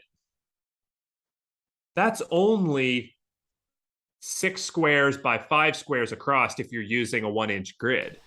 Which includes furniture and junk and yeah. And so it gets so tight. I like the idea when I'm running games of, call it heroic scale. That's the best thing I can come up with, but I just kind of make the footprint bigger than it would actually be. So now there's area for the miniatures to move around and do a little bit of stuff, instead of trying to make it exactly the right size. Because like I've run so many dungeons where there's like a 5 foot wide hallway, Hmm. and then there's like supposed to be a big monster fight in this 5 foot wide hallway. And everybody's just stacked up on top of one another, and it's everybody trying to shoot over everybody else's shoulder and stuff. Um, so it's just nicer that you could end up making the, if you don't make a playable interior, Hmm. you could end up making the footprint as big as you want, whether it like actually matches the inside of the building or not. And as I mentioned earlier, the it also frees you up to make smaller footprints, Sure. which allows you to do more things. I think there's your Queen's Tower, which is coming up Uh-huh. after this. Realistically, there's no way you could fit a playable interior in there. Nope. But what's crazy is Hmm. that the skinniest part of it is still something like in scale 7 or 8 feet wide, All right. which would mean that there would be more than enough space inside there for there to be like a climbable ladder that would go up or something. So like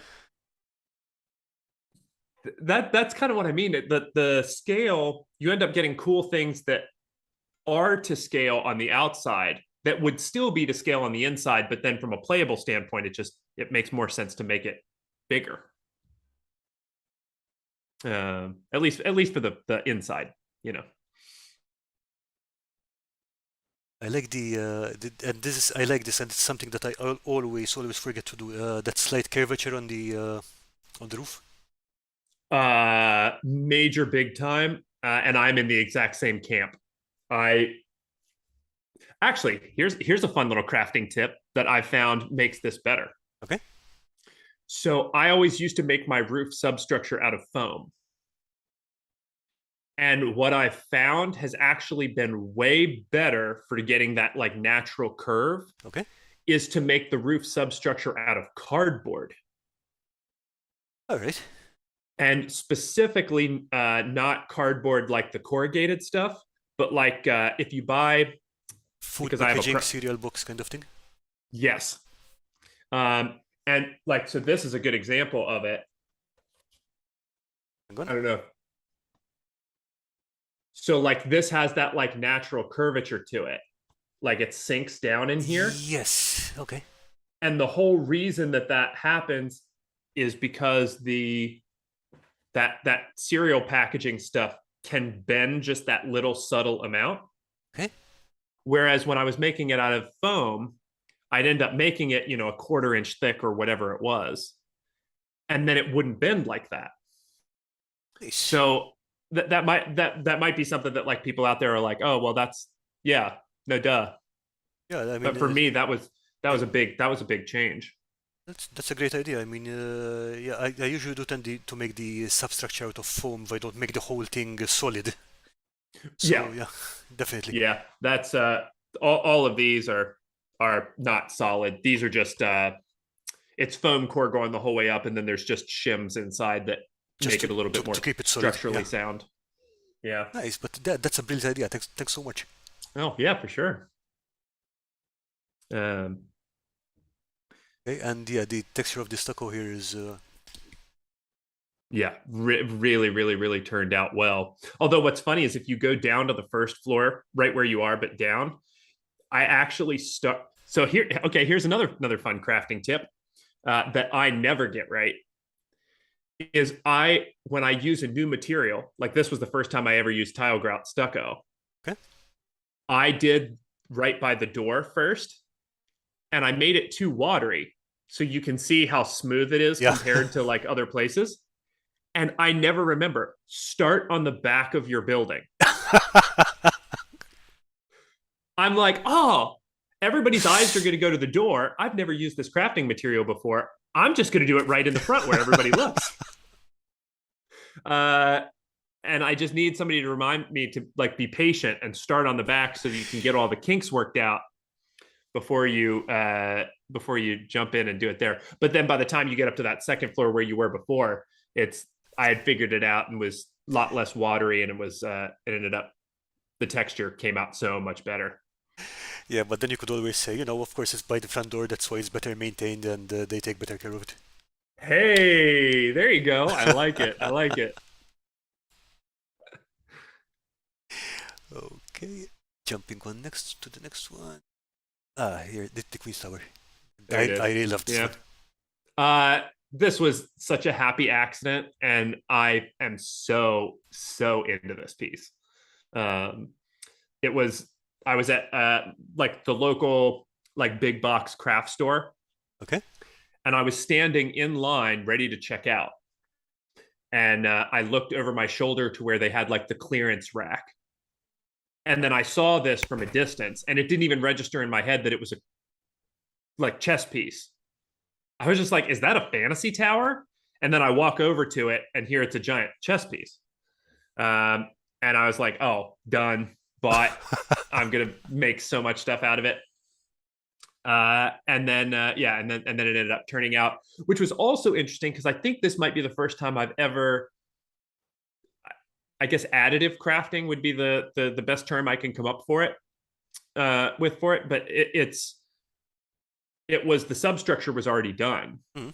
so I was just adding things to the outside of it to make it look, Yeah, I see what you mean. to make it look finished. And boy, I couldn't have gotten luckier with just an awesome piece.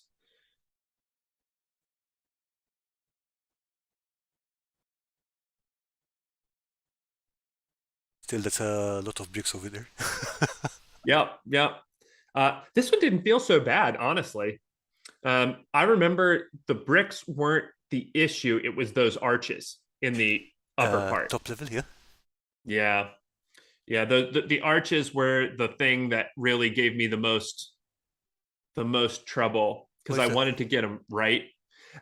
It, because the top of the tower curves Oh, okay. that way, it's a complex angle, so it wasn't just getting the arch flat, but it was getting the arch and it going out also. Yeah, you've got a compound. I see that now. You've got a compound curve going there. Ah, Yeah, so that was definitely more of an issue than all the other bricks, but I went particularly aggressive with the variation in the depth of the brick, and that was such a good choice. yeah. um I think it's more visible in the middle level. Yeah. what was Yeah. that? I think it's more visible here in the middle level and the. Yeah, yeah, for sure. It does give it a lot more character. Yep. Um, but and then I decided to put the circular window in from Shifting Lands, and that window is just so cool. I like what you did with. Did you paint the glass in there, or did you, or is it also UV resin? Yep, I like the yep, effect in there. yeah. It's like cheater. It's like cheater status because it's you put the light on it and it just automatically gives that highlight again. Like I think if I sat down and really tried to paint a window so that it looked like it had the reflection and stuff, I could probably do it. Um, but just the UV resin, it just looks right, right out of the gate. Yeah, it does the job. Yeah, for sure. And then that little door was also a pretty big headache because I actually had to take a Dremel and cut back into the stuff. Ah, yeah, I remember because that's the solid wooden base of the thing. Yeah. Yeah, and it wasn't wood. It was like I still don't know what it's made out of. It maybe it's like some kind of really hard resin or plaster or something. Um, it was crazy, but getting that door to fit back in, and then having to like build the sides up inside because the piece was I didn't think it was hollow, but it was. Oh yeah, yeah. Okay, I remember that part. Yeah. So when I cut it all out, I had to come up with a way to like get something behind it to make the little. Yeah. The gap between Yeah. the outside and between the outside face and the door. Yeah. Yeah. Yeah. Yeah. So that was a trip for sure. Okay. Before I forget, because I've already lost track of it. If anyone has any pieces they'd like to show off on the stream later, I'm going to share the Yeah. community showcase. And of course, if you're not familiar with Garmin's channel, definitely go give it a watch. It's good stuff in there. Thank you so much. Okay, and yeah, back to this. So, we're going to go big one next. Okay, city board. Uh, yeah, I'm. It was a lot of work, um, but I'm so pleased that I did this. Actually going back to Moonstone, Mhm. I made this specifically for uh, Olivia and I to play Moonstone Okay. because it's a 3x3 board. And it's a game that I feel like it really lends itself well to being in a city. I could be totally wrong about that. That just might be my own imagination and adding story to it. Um, but so I wanted something that was like a modular 3x3 city board, and then I ended up coming up with this idea. So it's two pieces that are 1.5 foot by 3 foot. So you can put those together to make, excuse me, the 3 foot by 3 foot board. And then I made four separate 1.5 by 1.5s. So it just gives Okay. a whole bunch of versatility. You can go up to a 3 foot by 6 foot board, but also you can do the 3 foot by 3 foot board if you want. I mean, theoretically, you could just let out one of the pieces and use that. And so, yeah, so like this one is same pieces, just set up to make like a more hilly city where now you've got all the elevation and stuff. Yeah, I mean, and you mentioning though is that this looks like I'm looking at here, thinking this looks like so much larger than what do you say, 1 foot 5? Yeah, well, so this one I think is 3x3. It Still, just I keeps. mean, this looks massive. Let's put it this way. Oh, yeah. It definitely it definitely the effect is what I wanted. It feels so big.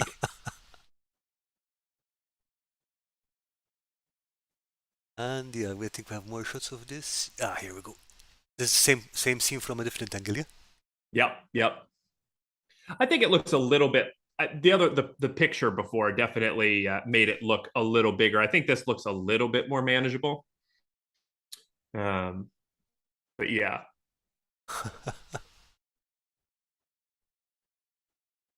and like for wargaming and stuff, there's just like having all that elevation is just so much fun. Oh yeah. But again, and it's not just the playability. The details in here look awesome. I mean, this is fun to look at. Thank you so much. Yeah, it's also really fun to like when I would set something out like this for my players to play D&D on, just to watch their eyes all get big. It feels so like for right or for wrong, it makes it feel so worth it. Think you've even got snacks for the people on there. Yeah. So this is just shout out to Olivia.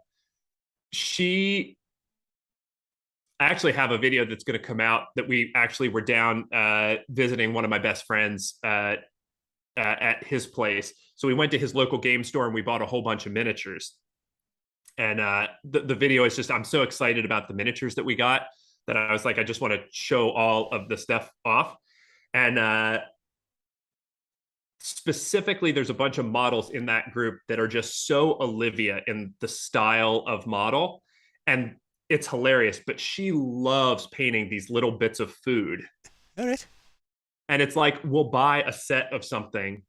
And the whole reason we'll buy the set is because there's like a little suckling pig in it, or here's like a little like stew with whatever. And she gets so jazzed up to paint that stuff. It's a blast. Like it's a blast because it's so nice for me. I get to populate all these scenes with all this little teeny tiny terrain. And it's not like she's having to she's not stressing about painting it. She enjoys painting that stuff. So And I see that there's some really fine detail. Like I think it's scissors and some other yeah, tools on there that those look tiny. yeah, for sure, for sure. That looks good. This really seriously looks good. Yeah, well, thank you so much. Yeah. This wagon looks great too. So I can't take credit for that one. Uh-huh.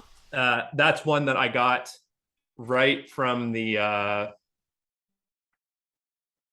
think it might have been a Curse of Strahd set, but I'm not positive. It might have been a Vistani wagon. But yeah, that's not one that I've made. Although that's in my to-do list of like making a little foam wagon that's like a similar type character to that. Um, Okay, and it's 'Cause also painted by Olivia as well. so no, that was actually one of the pre-painted ones. Ah, okay. Yeah, yeah. Um, if I'm going to be honest, she could do a better job than it. This makes it not look so bad, but it's definitely one of those like pre-painted Wizards paint jobs where Ah, it's okay, like, okay. Yeah, I mean they're painted, but they're kind of painted. yeah. But see, again, you put them in a scene like this, they look fine. Yeah, I mean Yep, they're not the focal point, and you just look at the whole scene together. It just looks, oh wow. yep, yep, for sure. But yeah, I think this was worth all the tiny bricks. Yeah, I so agree. Um, and really, like the bricks. Well, actually, here we go. Being totally fair. So if you look, the bricks are the top surfaces. The side surfaces are all cut and carved. Okay, And doing that was way worse. all right. Yeah. I No, like I know you gluing the mentioned earlier, but yeah. I mean just thinking about cutting all those bricks alone, and not even laying them, just cutting them is like, Yeah. The cutting is definitely the worst part about laying bricks for sure. beautiful stuff. Well, thank you so much. Thank you so much. Do you have any other large projects like that coming up, or No. I like I get I get I get the itch to do something really big every once in a while.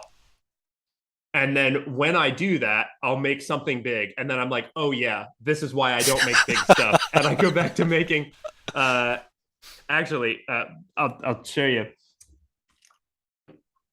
Here.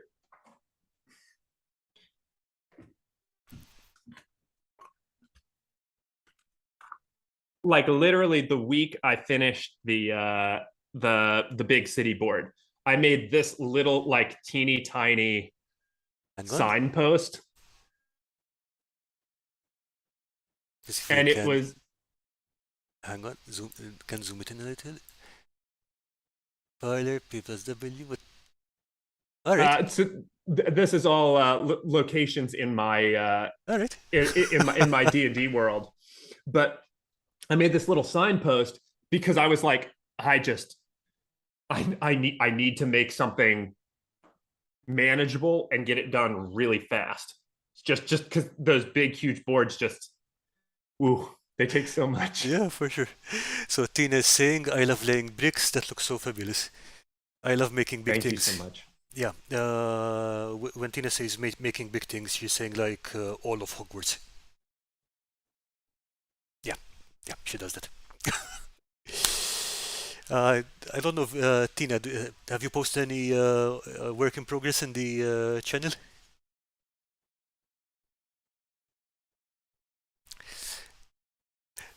I'm literally looking this up right. Is there anything that I can look up online? Let's see if she posted anything in in the community showcase. But yeah, Tina does make some fantastic terrain, and That is and by amazing. some I mean industrial quantities of. That's awesome. So yeah, I think yeah, Lawrence and Tina are kind of close, like to the volume of stuff they build. Oh, you have, okay, thanks, Tina. So we let's jump into the Discord and have a look at the stuff that people have put up. Oh yeah, let's do it. All right. So hang on a second. There we go. Okay, first one up. Hey. Since next team is Garman, these are what I sent Daniel. Daniel is the kid that Storycraft did a video about. I remember Oh, that video, that's yeah. yeah. Oh man. First of all, that fountain looks so familiar. I'm not going to pull mine off of the shelf, but I have one that I use. I same concept. Um, I'll tell you what. Like I don't want to spend a huge bunch of time on this. But the Daniel video was, I think, the highlight of all of my YouTubing content creating so far. Um, Everybody was just so. I was. I've never been more nervous to make a video because Daniel's story was, just heartbreaking um, and the whole thing was just so well received and everyone was so generous. I can't say thank you enough. I feel like anytime that video is brought up, I'm missing an opportunity um, to just say thank you to everybody who sent him stuff and just sent nice messages to him and that sort of thing. Really, I appreciate it so much. Yeah, I mean, as a creator, that was also a big step you took because doing videos like that can also be a bit of a risk or stuff like that. So Sure. I think that was pretty big of you to take that step too. So that was Well, good of you. uh, I I refuse to take any credit for doing it. He deserved to have his story told, and he deserved to have people um, be aware of his situation. So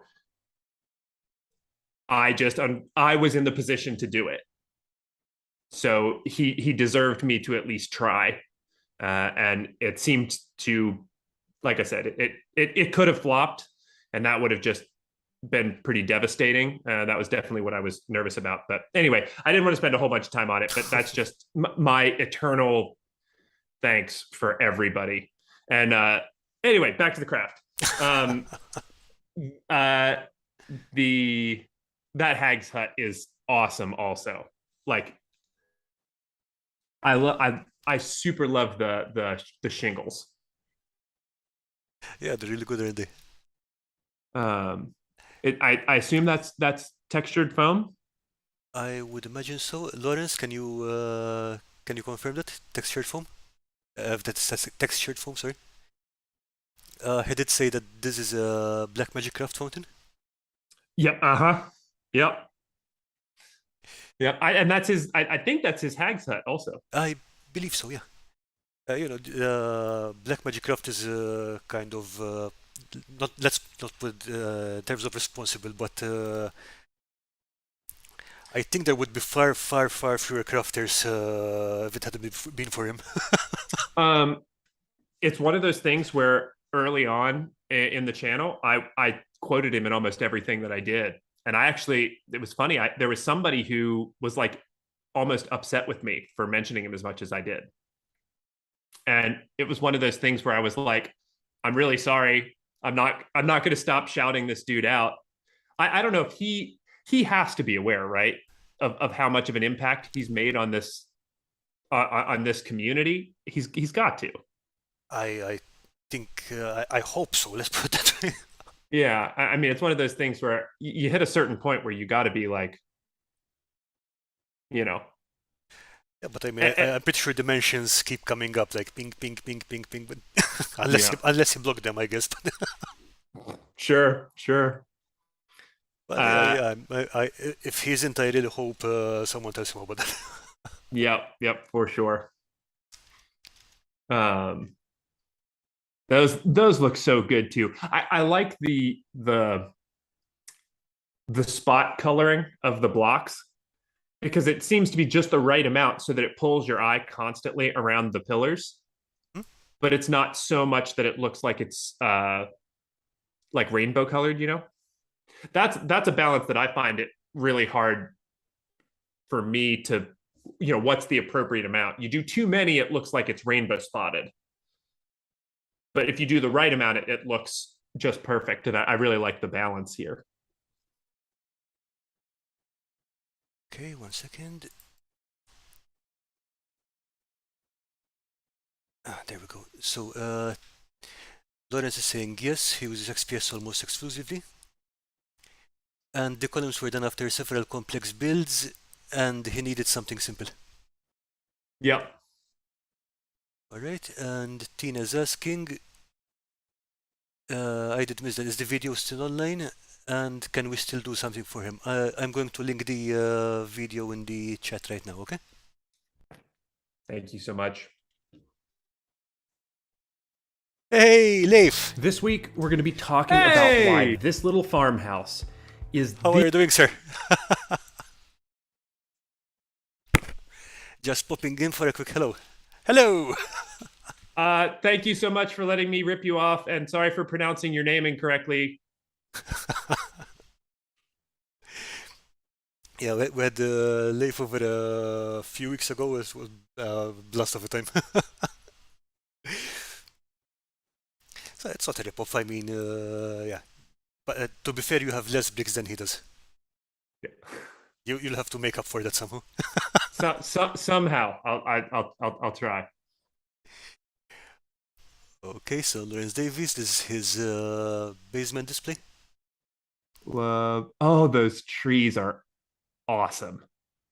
Let me see if I can find the post from last time. Sorry, I was looking ahead. Yeah, I'm not gonna look ahead. that's coming on in a bit. Hang on. Here, but that tree deserves another view. Oh, that's. Are those wire armatures? I think so, yeah. Yeah, if I remember correctly, there. This was the one that he built for our vicious tea bagging challenge. So the brief was that we had to use tea somehow, Yeah, tea bags. yeah. Oh, wow, that's awesome. Okay, so back here. Sorry, we lost the place. Yes, okay. So this is from Steve's Paintbrush. That's another great channel. For it might be a bit painful for you because he's all about painting. Well, no, that's not. No. See, that's not painful for me. That's what I need. I need somebody to get me all excited about painting. And he's all about grimdark painting. So if you look at his stuff, either on Instagram or Amazing. whatever, and this I think is I know he's got some great textures on there, but I think this is one of his simpler builds. Simpler builds. And I'm not saying that to say that this is not a great piece. I'm saying that some of his other stuff is even The Yeah. more epic. Wow. I mean, all the textures here and the shading, that's just beautiful stuff, man. Oh my. I mean, like I so here's the thing that a piece like this makes me stare at for so long. It's the amount of, when I say depth, I don't mean like of color.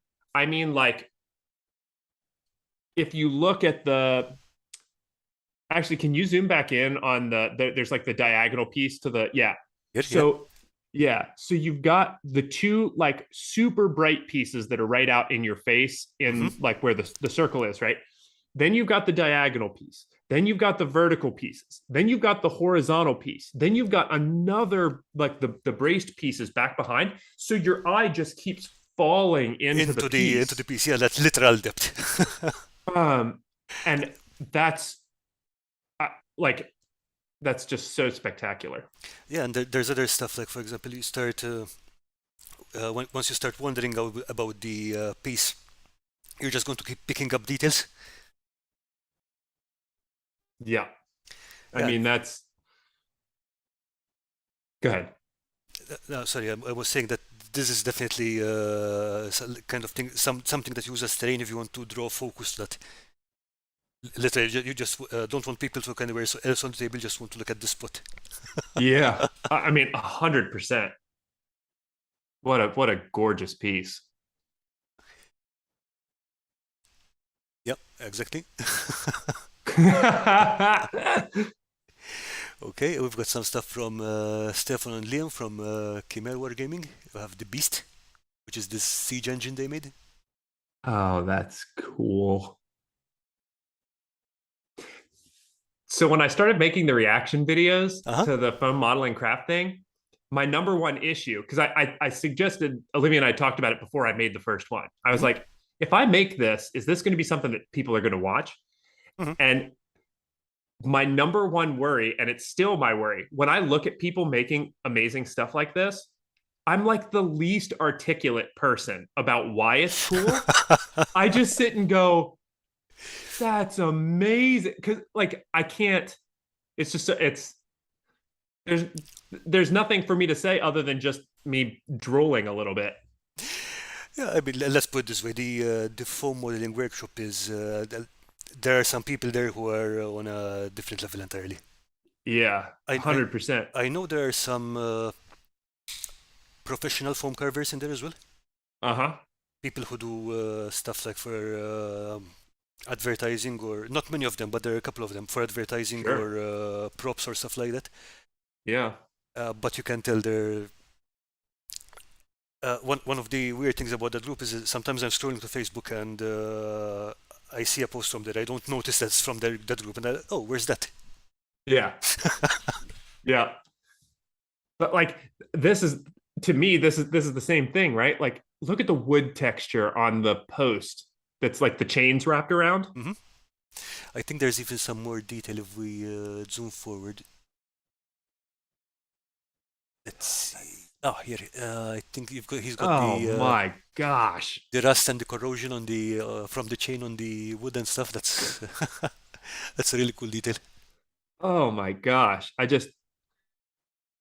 Now is that foam? I believe so. Yeah, it looks like post. Foam. It looks like foam, and then I think there's some wood covering on top of it. Yeah, yeah. What a neat piece. Oh, and again, Stefano does a lot of Mordheim stuff, so it's sure. He's got this both grimdark and fantasy stuff. All the stuff that I've been seeing, like from Leif with like Mordheim stuff, has made me like I've never like looked into the game, but it makes me want to look into the game because everything that everybody does is so. Do it. It gets me all jazzed up, you know? Yep. Look, I don't know how good Moonstone is. I will definitely be looking into Moonstone. It's so what I'm seeing from Mordheim, and that's what I was getting ready to say, is like the same coolness, but on the exact opposite side of the scale from Moonstone. In terms of cartooniness and stuff like that, yeah. Mordheim is like grim dark. So in all of the ways that Moonstone is whimsical and light, and I think that that makes it really awesome and stand out. Mordheim is the exact opposite. It's like this heavy, dark fantasy that I love. I mean, let's put it this way: it's the only game where a band of human mercenaries can fight a band of red people Sure. in a ruined city Yeah. under a rain of fish. Wait, hold up. Did you say a rain of fish? Yep, it's one of the weather conditions that can come from the game for the game. Really? Yep. All right. Well, thanks. I know what I'm doing this afternoon. Okay. Besides that, it's also got a very very very good community on Facebook, Sure. and I mean Thomas Pirinen. Not sure if I'm pronouncing his name right, but he's the original designer from it would be 22 years ago now. 23 years ago now, I guess. Yeah, because it was released in Sure. 1999. He's still Wow. Okay. he's still very active in there, and some of the community support is just fantastic. Oh, that's amazing. Yeah, with Moonstone, it's all new. Like the game itself is really, really new, and watching the community grow has been really fun there also. But yeah, wow. I didn't think Mordheim was that old, but maybe it's just because of all of everybody's talking about it now. It just feels like it's newer. Yeah, I guess so. Yeah. And that could just be my perception of it too. That I wasn't paying attention to it or aware of it, and then now that everybody's talking about it. To be honest, I didn't know about most of the community until again about a couple of weeks into lockdown, Sure. and I was like, oh, maybe I should do some more of my more time stuff. Let's see if anyone out there still remembers it. Yeah. Blum, blum, blum, blum, blum, blum, blum. But yeah, definitely love that community. Yeah, for sure. Okay. What a cool piece. Yeah, it's a fantastic piece. And okay, Lawrence Davis again, showing off his tattoo. Hey. Hey, good stuff. Yeah, I love that red. I don't think he did it himself, right? But he's just showing it off. Sure. Hey. Could have, I don't know. Yep. Okay, Hey, and give me 1 second. I'm gonna just run to the bathroom real quick. okay, let's tell you what. Let's take a 5 minute break and reconvene in a second. Okay. Thanks. Because that actually sounds like a good idea. I should do that. Okay. Okay, people, I'll be right back as well, and we'll see you in a second.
Okay, and we're back. Hey, sorry everybody. Yeah, I was telling Garman, thank goodness he reminded me because my sleep cycle is a bit messed up today, and I wasn't even paying attention to that, and I realized that I really need to go. Okay, so where were we? Ah, All yes, right. Earthman Brick, and he built a Robo Bomb Squig. Yeah, Earthman Brick. Steven is also building out of Warhammer 40k stuff mostly Sure. for his orcs. Oh, look at this little guy. Oh, that's so cool. Oh man, that's so neat. The dynamite strapped on Yep. there. Oh, that's so great. So Steven does a lot of these sci-fi builds where we've got he's got particularly really good series making like ruined offices or ruined bathrooms and stuff like that. Sure. And they're all in this style, so it's kind of dark and grungy, but Yeah. yeah, I don't know, this little guy is kind of cute. Oh, for sure. I would keep him as a pet probably. Minus With the the dynamite. Minus I the was gonna say dynamite. with the dynamite, that's a little dangerous there.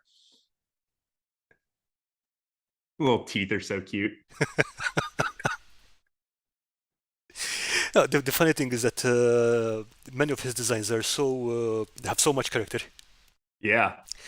that sometimes I look at them and I can hear them in my head like chomp chomp chomp chomp chomp chomp. Yeah.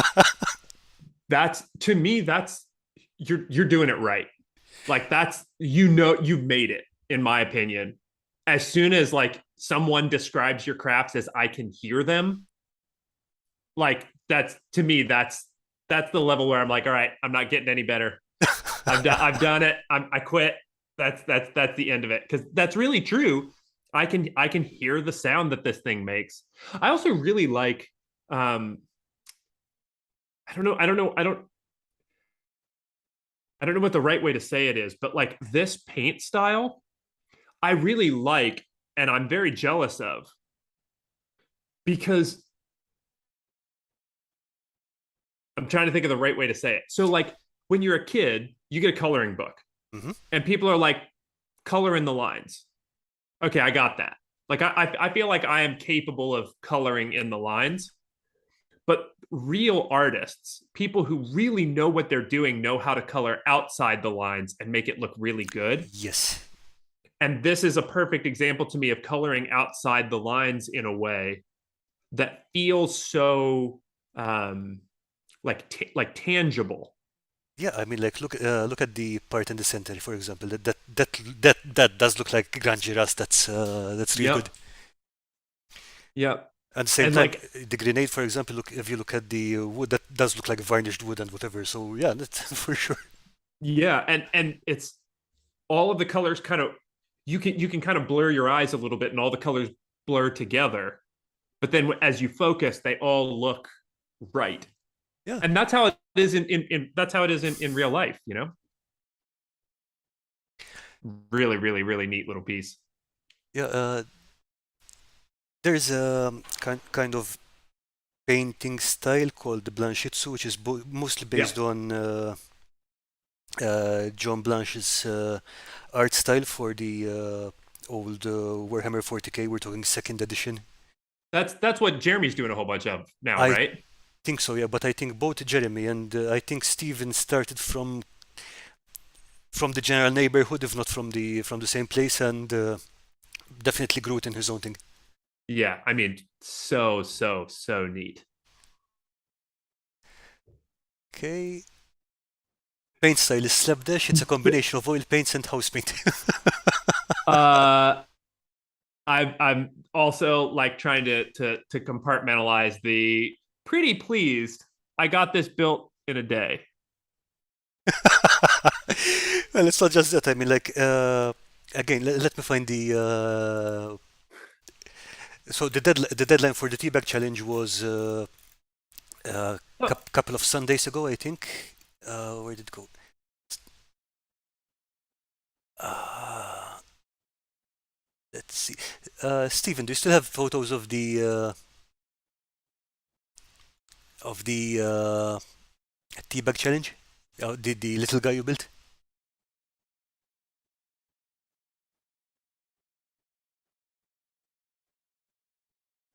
Ah, there it is. Yeah. So he built this little guy,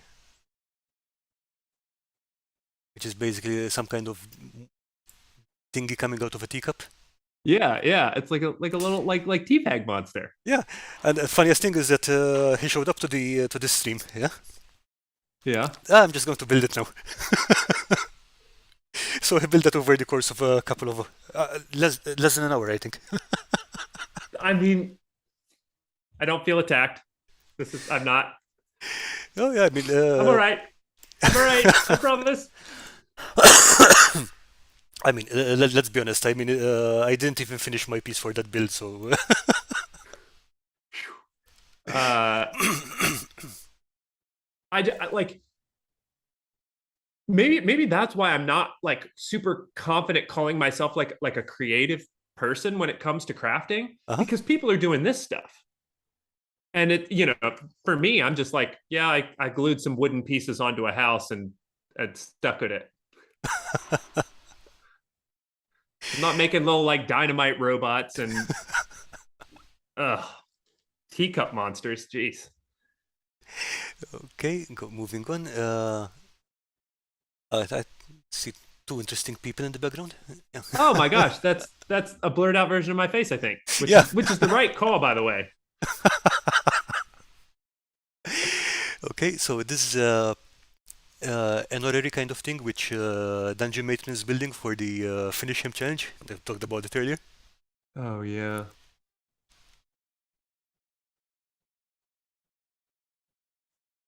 Oh man. Nice. And if I understood correctly, she's building that on top of a clock mechanism. So it rotates? Yeah, yeah. Oh, that's so cool.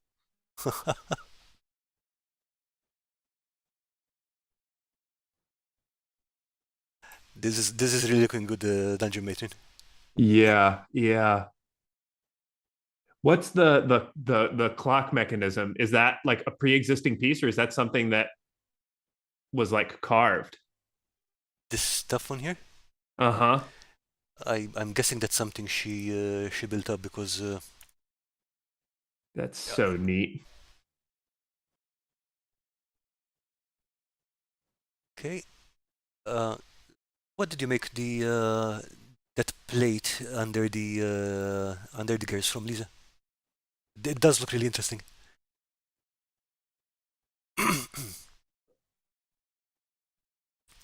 Okay, in the meantime, more Lawrence Davies. I told you the guy never stops. Oh man. Okay, so Oh, I love that little step up so much. yeah, this is also for the finish him challenge. So basically, had the building done already, Okay. and what he did in the past week or two, I think, is just build the platform and the stairs it's sitting on. Nice. But again, I mean the brickwork and the colors are 10 out of 10 for sure.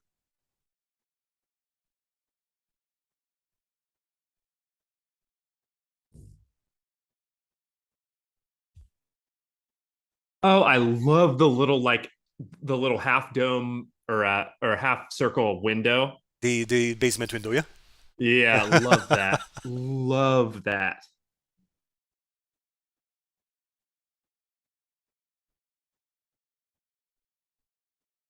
Wow. Super Yeah, nice this work. is really good stuff. Yeah, the touches of green really add to it. Uh I feel like picking that like one color that isn't already in the rest of the build Hmm. and just spotting it really pulls the eye so quickly around the piece. I love that for sure. What I really like, do you see those soft that soft red shading in the Yeah. on the steps. I wonder, is that pigment, or did you just blend it in, Lawrence? Because it really does look like a soft transition. It's looking really good. I assumed it was pigment, but I guess I shouldn't assume.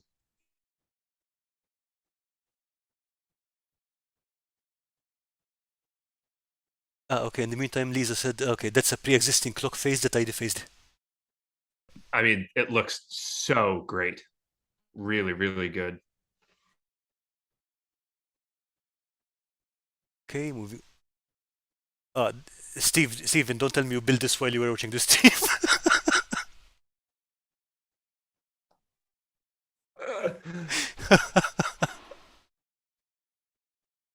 Hello, buddy.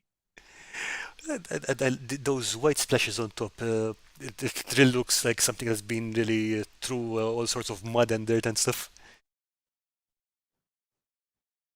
I'm still not over the little sticks of dynamite. I just like those look so good. I think that's just Q-tip? either Q-tip or the plastic coating on a wire. Oh, I see. I didn't even think about that. Yeah, the thing with Steve is that he tends to pick up garbage odds and ends and whatever he can find that he can recycle, and That's he puts them into amazing. builds. I mean, that is absolutely amazing.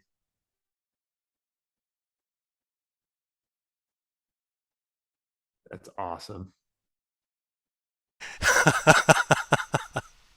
Okay, so Lawrence said that yes, that red is a soft pastel pigment. Thanks, Lawrence. And Steven says, okay, I won't tell you I built it during the stream. Well, all right. I'm gonna have to. All right, I'll pick it up. I'll figure a way to be faster. Yeah, I think if I triplicate my coffee intake, we should be able to get somewhere around, 1/5 of his speed or something like that. But Oh seriously, love man. this. Yeah, really, really nice stuff. Went for a Predator style mode this time. Yeah, I can see that. Yeah. Okay, oh, okay. And an update on Teenage Hogwarts build.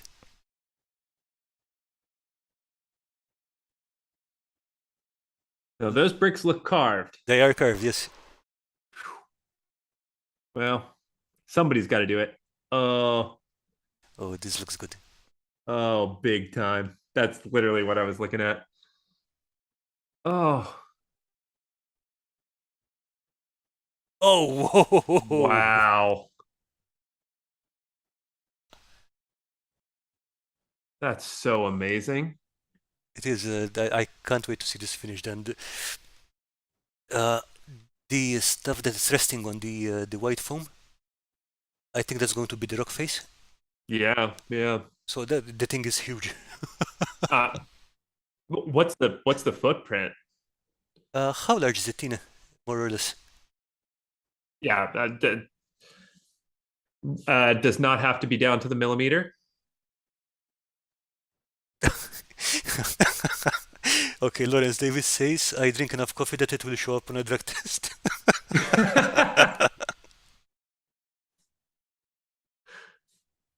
Yeah, and Steve is saying Tina doesn't do small builds, they're all epically sized. Yep. I mean, epic sized, epic theme, epic work. Wow.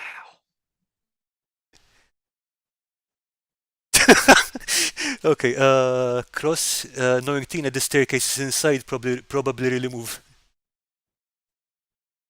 Oh, whoa, it's 2.35 by 1.35 meter. That thing is huge.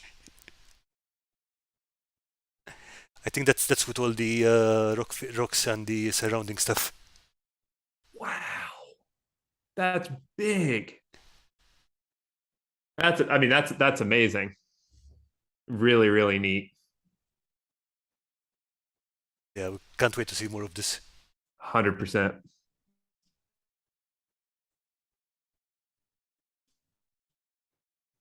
Okay, oh, and some tinier Oh, come on.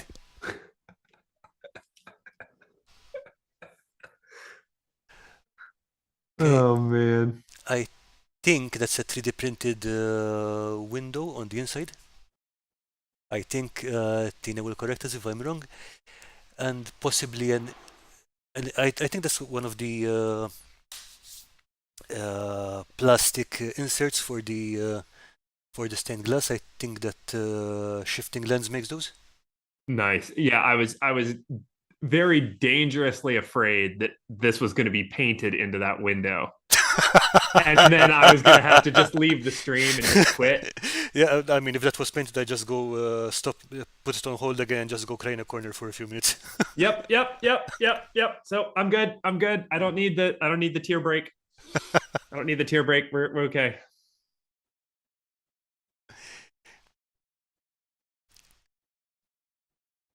Yeah, it's a Gerard Boom window. Yeah.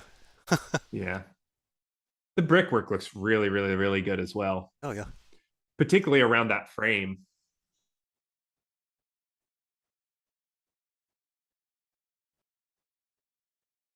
Oh my gosh. Oh, I think this is a later Oh stage of my the a later or an earlier stage of what we were seeing before. oh my gosh. Look at all the layers in the I entry. know. Oh, Oh my gosh.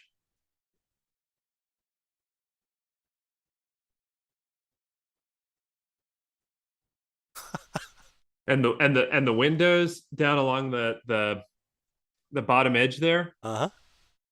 Wow. I mean, that's just exceptional. Yeah, I like how she used the 3D printed windows in there. I think it also strengthens the build because you again if you do those out of foam it would be extremely fragile. Yeah, for sure. All right, so then here's the perfect person to ask this question to. So you make this thing, and it's going to be unquestionably epic. Where do we store it?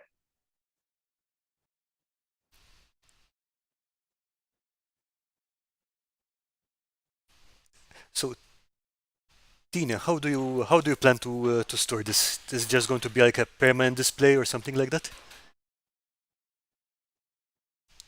And just to be clear, if the answer is not, she's keeping it directly in front of her front door so everyone who walks into her house doesn't have to immediately acknowledge its amazingness, that's not the wrong place for it.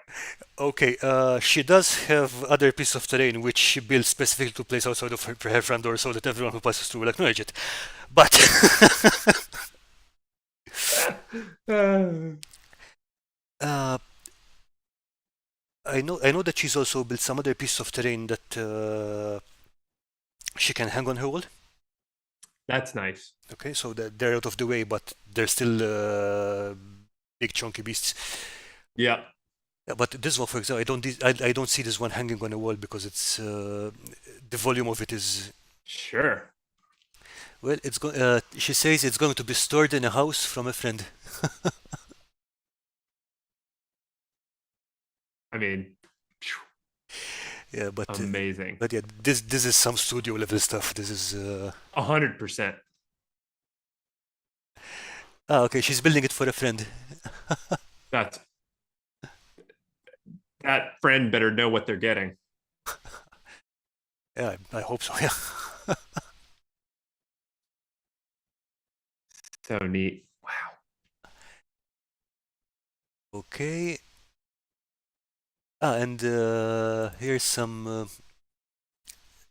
dungeon tiles she's building for facts if I understood correctly. That's a convention, if I'm not mistaken. That's going to be in October. Nice. So she's building some terrain for them. That's more my speed. Yeah, I can I know, right? I can I can relate more here. That they look really, really, really nice. Again, I like uh, there's that hand textured XPS over there. yep. I was gonna say in the other picture you could really see the stonework. Okay, what are we looking at here? Ah, okay. I think this is the same build with more stuff under it. Yep. Nice. Yeah, for sure.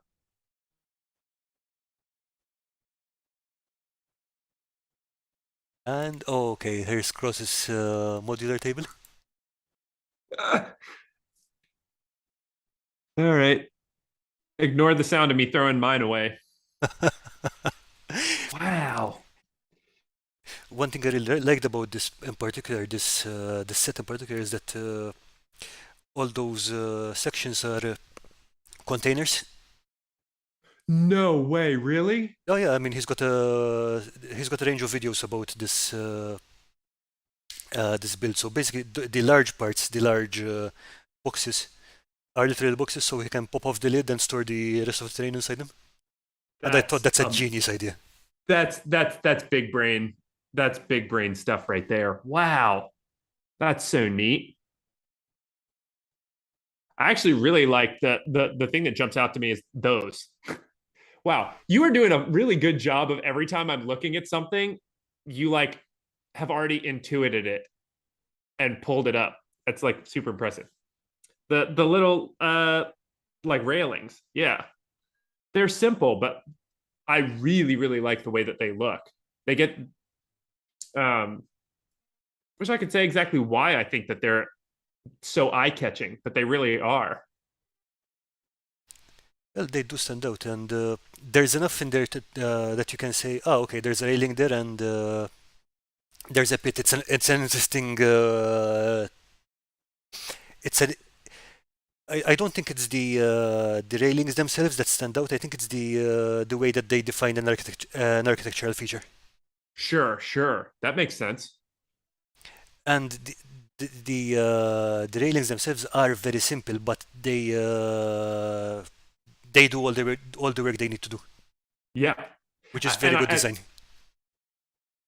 I think that that's I think my eye enjoys seeing something that's simple that is carrying a lot of weight in any build. At the same time, I think that works well here because, okay, let's say that individual component is simple. The complexity is built up from the variety of components, so Uh-huh. you're not looking at something that's noisy because everything has too much detail. Yep. You're looking at something that's complex, but there isn't any noise. You can look, okay, I'm seeing a complex scene, but I can look at that part and I can see a simple component. Yep. And that makes it a lot easier to look at, Yeah, for sure. if that makes any sense. Oh no, I think it makes total sense.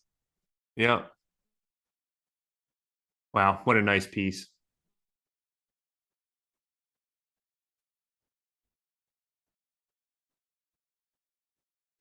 Ah, okay, yeah, I remember how he built those now. These little walls with the buttresses are separate, so I can put them wherever he needs to have Okay. those railings. That's neat. And like the little buttresses are that same thing, right? They simple, but boy do they do the job. Yeah, and it's part of this whole wall section. Yep. Plus, they store flat, so again, there's that you know, put it up, take it, take it down, and put it in a box, and done. There's no. That's one of the things I like about this set. It's really efficient Yeah. I mean, on different like I said, levels. that's big brain, like next level stuff where it's thinking way further past just making something that looks cool, which is awesome. Wow. Let's see. Okay, we have more of those railings. We have this little bridge connector piece. Nice. And it's amazing how, because again, this is mostly large blocks, Uh-huh. but with a couple of bridge spacers and so on. There's, again, we were talking about the multi-level layering for games, Yep. and this pulls out a surprising amount of that. Yes. Yep. And it also makes it look real because it's not all the same size brick and Yeah, block everywhere. It's a lot of variation, which is just the way that it is, Yeah, that's one thing I like to avoid or when way that I'm. it would be. That's one thing. One reason I like to have that kind of variation, for example, and why I like it in terrain, is if you go for regular bricks or a regular square grid, which is just a plain square grid. In my head, it goes in kind of board gamey. Yep. But yeah, even here we've got the changes in level between the bricks themselves. That's really good stuff. Yeah, 100%. Nice. Yeah. Wow. Super nice. And then the fact that it's modular just makes it even that much better. Yeah, I mean, for this kind of table, for sure, it's. I'm still undecided between modular terrain and large scenic terrain. Yeah. I think both are good for different scenarios. Yeah, pretty much. I think the issue is mostly for large scenic terrain is mostly storage space again. Going back to that, Right. but yeah, this is modular terrain done well. Well, and the other issue with the large scenic pieces is that you have let's say you have a I'm going to use Moonstone as an example, Hmm. a 3 foot by 3 foot board Yeah. that is a static 3 foot by 3 foot board. You're only going to get to play that static 3 foot by 3 foot board. Yeah. Even if it looks exceptional, even if the detail is perfect, it's only that 3 foot by 3 foot board forever. Yeah, Whereas with the exactly. modular stuff, you can change the scene up, you can change the dynamic up, you can set up a different thing. I guess if I'm being honest, in my mind, the super large scenic pieces, Hmm. the only thing they have going for them is that they're a flex of like, look at how detailed and Yes. perfect that it can be. Which there's nothing wrong with that. It's just everything else is in the benefit of something like this that's more modular, Oh yeah, at for least sure. for me. I mean, one thing which I'm definitely not going to try out is going back 30 or 40 years, or even more, I think, when, the real old school wargaming tables. Yeah. Which, okay, and just so that you know in advance, this is not something that anyone who has a cat should try. Okay? Because they were basically massive sandboxes Yeah. with colored sand and whatever, and you could just sculpt the sand to whatever the terrain you wanted. It's slightly wet, so you can just pat it in place and make it solid. Yeah, and you play on it, Interesting. and then when you're done, you flatten it out again. But you're not going to do that in an apartment because you really need reinforced flooring for that because that's a big, Sure. massive tub of sand, and you Yeah. are definitely not going to do that if you have a cat for reasons which I hope will be obvious. Oh man, that's certainly interesting. Wow. Yeah, but again, space and practically and stuff, you can do lots of stuff Sure. with it, but yeah. Sure. Sure. Just again the then it's getting sorry, my brain just is like exploding with like all the cool things because you could do so much with like elevation changes and Oh stuff yeah, if you're yeah, working totally. with that. Yeah. And you could do smooth elevation changes as opposed to the. Yep. 100%. Yeah. Wow. Neat. Oh yeah. But yeah, I mean, if we go back to the origins of tabletop gaming, when we were talking about Kriegspiel in the, I forget if it's 1700s or 1800s. Uh-huh. Okay, this was basically a guy manufacturing it as a gift for the. Prussian general, right? I don't think the person who made it was a general, but I think one of What the. they're the ones who adopted it, right? Yeah, If yeah, I'm no, if the, I'm the ones thinking who of the right adopted thing. the ones who adopted it definitely were generals and stuff. But it was a gift for the German royal family, and even then it was nope. I'm going to make it modular.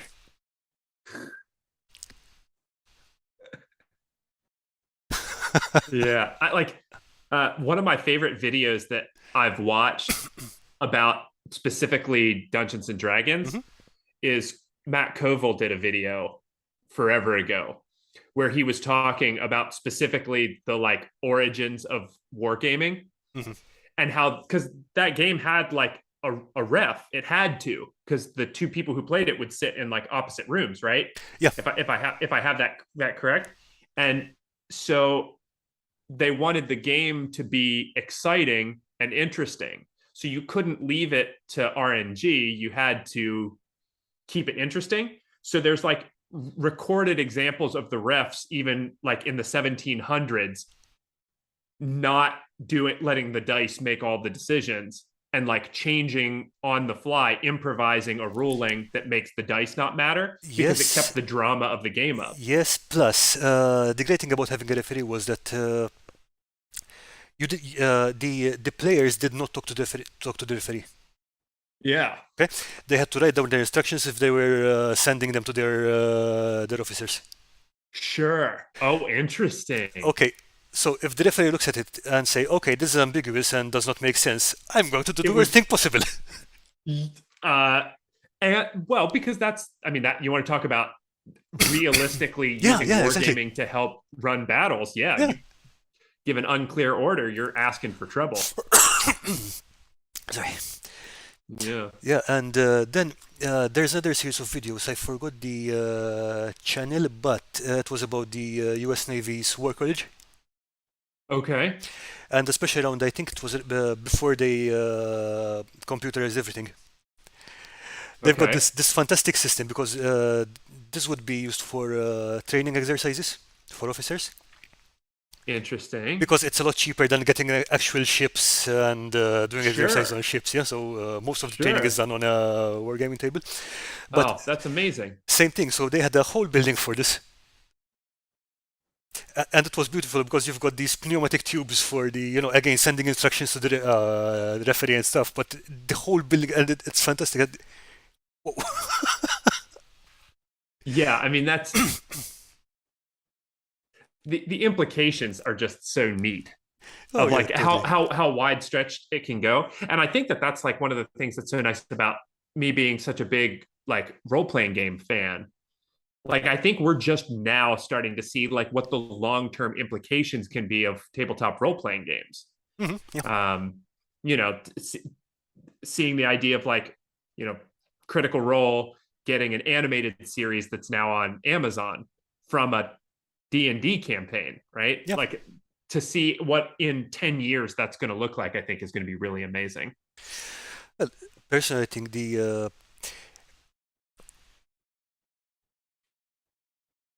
maybe the biggest thing that that will help is it's not necessarily if it gets people into role playing or not. That's in my opinion, it's almost secondary. Yeah, Yeah. Yeah.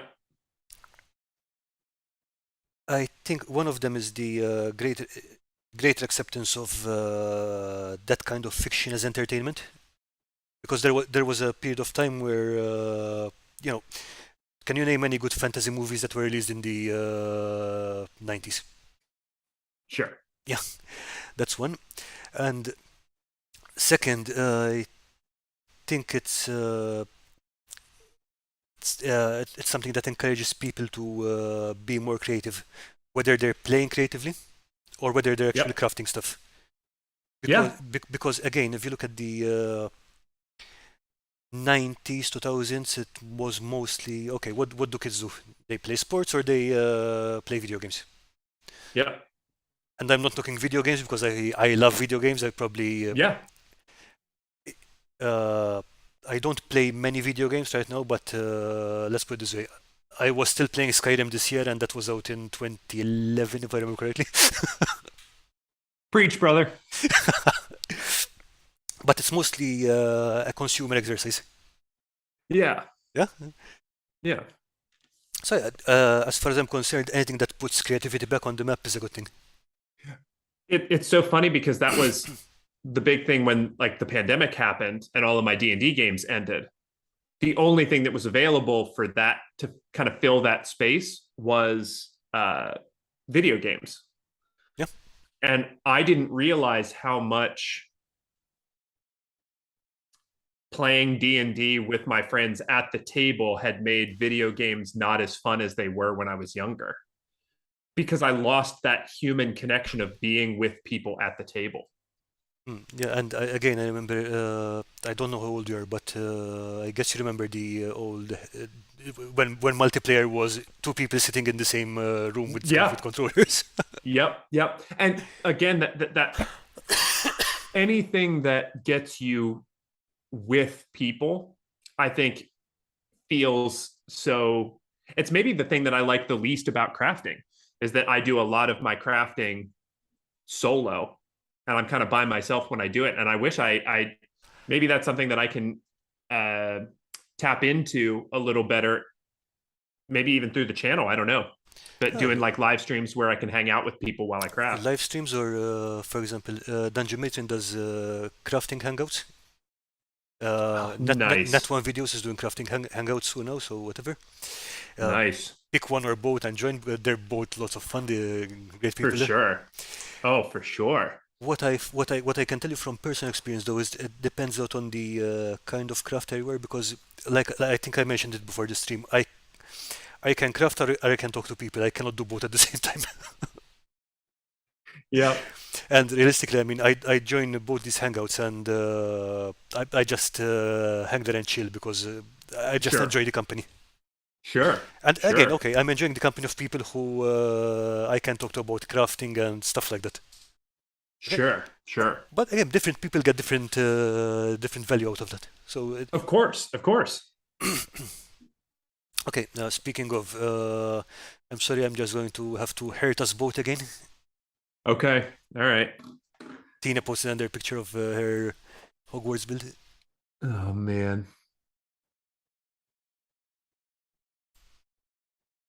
So I guess it goes all the way from here to there. Jeez. Wait. For real? I guess so. She did say it's she did say it's over 2 meters, and that looks just about right.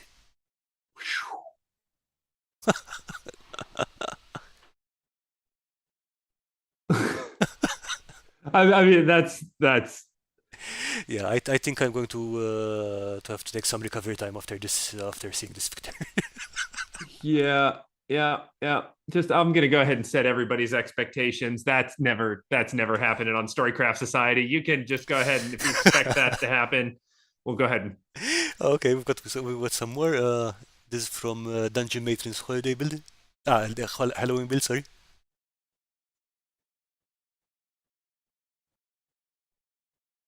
Is Okay. that carved?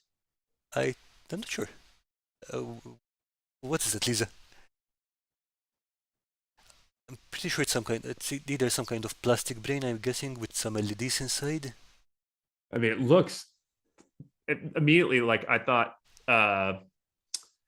What's the mind flayer brain thing? Elder brains? Yeah. Yeah, I mean that's where my mind went with it. That would be such a cool elder brain that it's got like that, like lit effect, like shifting. If it's going where I think it is, it's going to be even more terrifying than that. Oh boy. Okay. Because I know that she had been collecting cast-off parts from the previous projects she was making, and the way they go together is not it's not for the faint of heart. Okay. All right. Okay. Oh, nice texture. It's Lawrence Davis again. Good stuff, man. Nice. It's a different one. Oh, okay, it's the same one.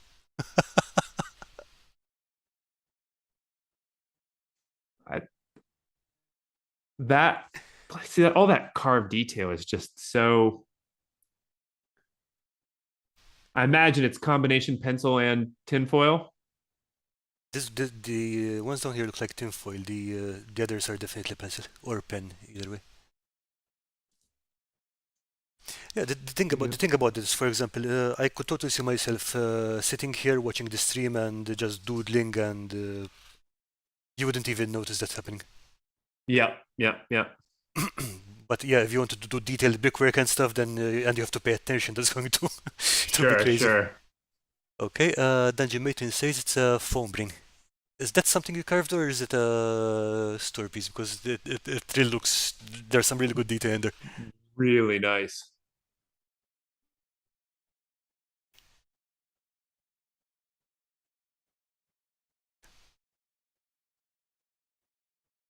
Da. Yeah, Cross is saying the same. No cobblestone gridding. Yeah. So that was some fantastic work, everyone. Oh, I mean, every time I do anything like where I look through community work, it's it's like 50% inspiring and I get all jazzed up and want to make stuff. And then 50% I just want to like cry a little bit. Yeah, the great thing is that it's not just the people here, even the people on the Phone Crafters or Tabletop Crafters Guild, yeah? Yeah. Everyone is so, at least everyone I've talked to is up to, hey, how do you do that? Yep. Wait, my young Padawan, let me give you an info dump. Uh so I come from music, Mhm. and then my other major hobby is disc golf, which is like ball golf but with frisbees. All right. And it's a ton of fun. But I watch both of those two communities, obviously from afar, because I'm not making YouTube videos about that stuff. And it just blows my mind over and over and over again how much this crafting community, everybody, and when I say everybody, I mean everybody, is so. I feel like I'm underselling it when I say nice, because that's not the right word. Helpful and approachable Yeah, and that has been my experience with pretty much everyone I ran into. and with disc golf, it blows my mind that it's like just accepted that some of the YouTube, like the content creators that I watch for disc golf, the commenters, repeat commenters, are just rude, and it's like telling them that they suck and like you should quit. That's the worst shot I've ever seen. Like it makes me really sad. And music has been the same way too. Really? Like people just are really, really just mean in the comment section for that. And I feel like we're just so fortunate because we just don't seem to have that Oh in yeah, at least to what I've seen in this community. yeah. I mean that has been my experience too. It's, Yeah. it's interesting stuff. I mean, someone should write a psychology paper about this. If somebody isn't already doing that, you'd think that they Yeah, would good be, point. right? Like it's probably out there. They just haven't released it yet.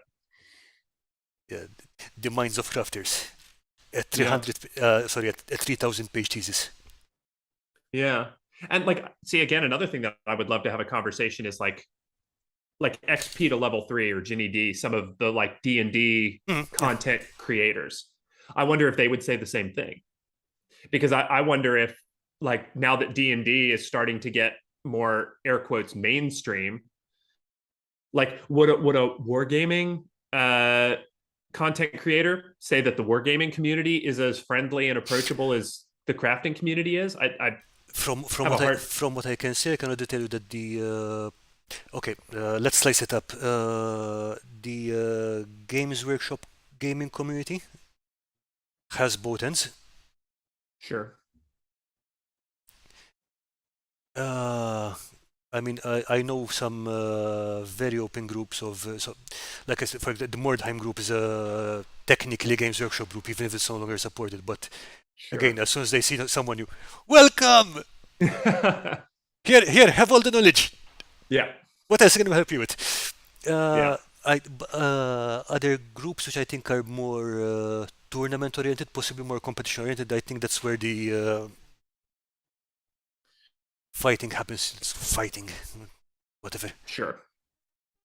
And maybe that's the thing, right? Like with disc golf, it is a sport, so maybe because it's got that competitive nature to Yeah, it, possibly. Yeah. and then whether we like it or not, the music crowd is competitive. Whether we like it, shouldn't be, but it is all about competition. It's I think I don't see enough musicians building each other up. I see a lot of tearing down, which is a bummer. I'm guessing that musicians in the same field are kind of competing against each other. So Which I mean, as a business kind of thing. So yeah, right? that can get vicious. Sure. Yeah. With cosplayers, I don't know. I don't know enough cosplayers to make a statement, but from what I've heard, I think they have more people with more problems with cosplay fans than with other cosplayers. From the few I've talked to. Interesting. Interesting. Well, I'd say that would make sense to me because people who aren't doing typically have more time to judge, I think, than people who are doing. Boom, yeah. Yeah. But Yeah. again, that's from a non-representative sample of people I've talked to, which is very small. Yeah. Uh, uh, yeah, crafters Cross is saying that crafters tend to be more in the we're all in this together mindset. Yeah, for sure. Yeah, and the Minimazing says there's a lot of jealousy in the music crowd. The Minimazing also works in around that industry, so Nice. Yeah. Um, and I think that's what I think that's what I mean. Part of the reason why I really fell in love with the idea of doing YouTube just in general Mhm. is because I like that everybody's everybody else's fan. That makes Mhm. me happy. Um, that when we see each other, there's never a like I don't know.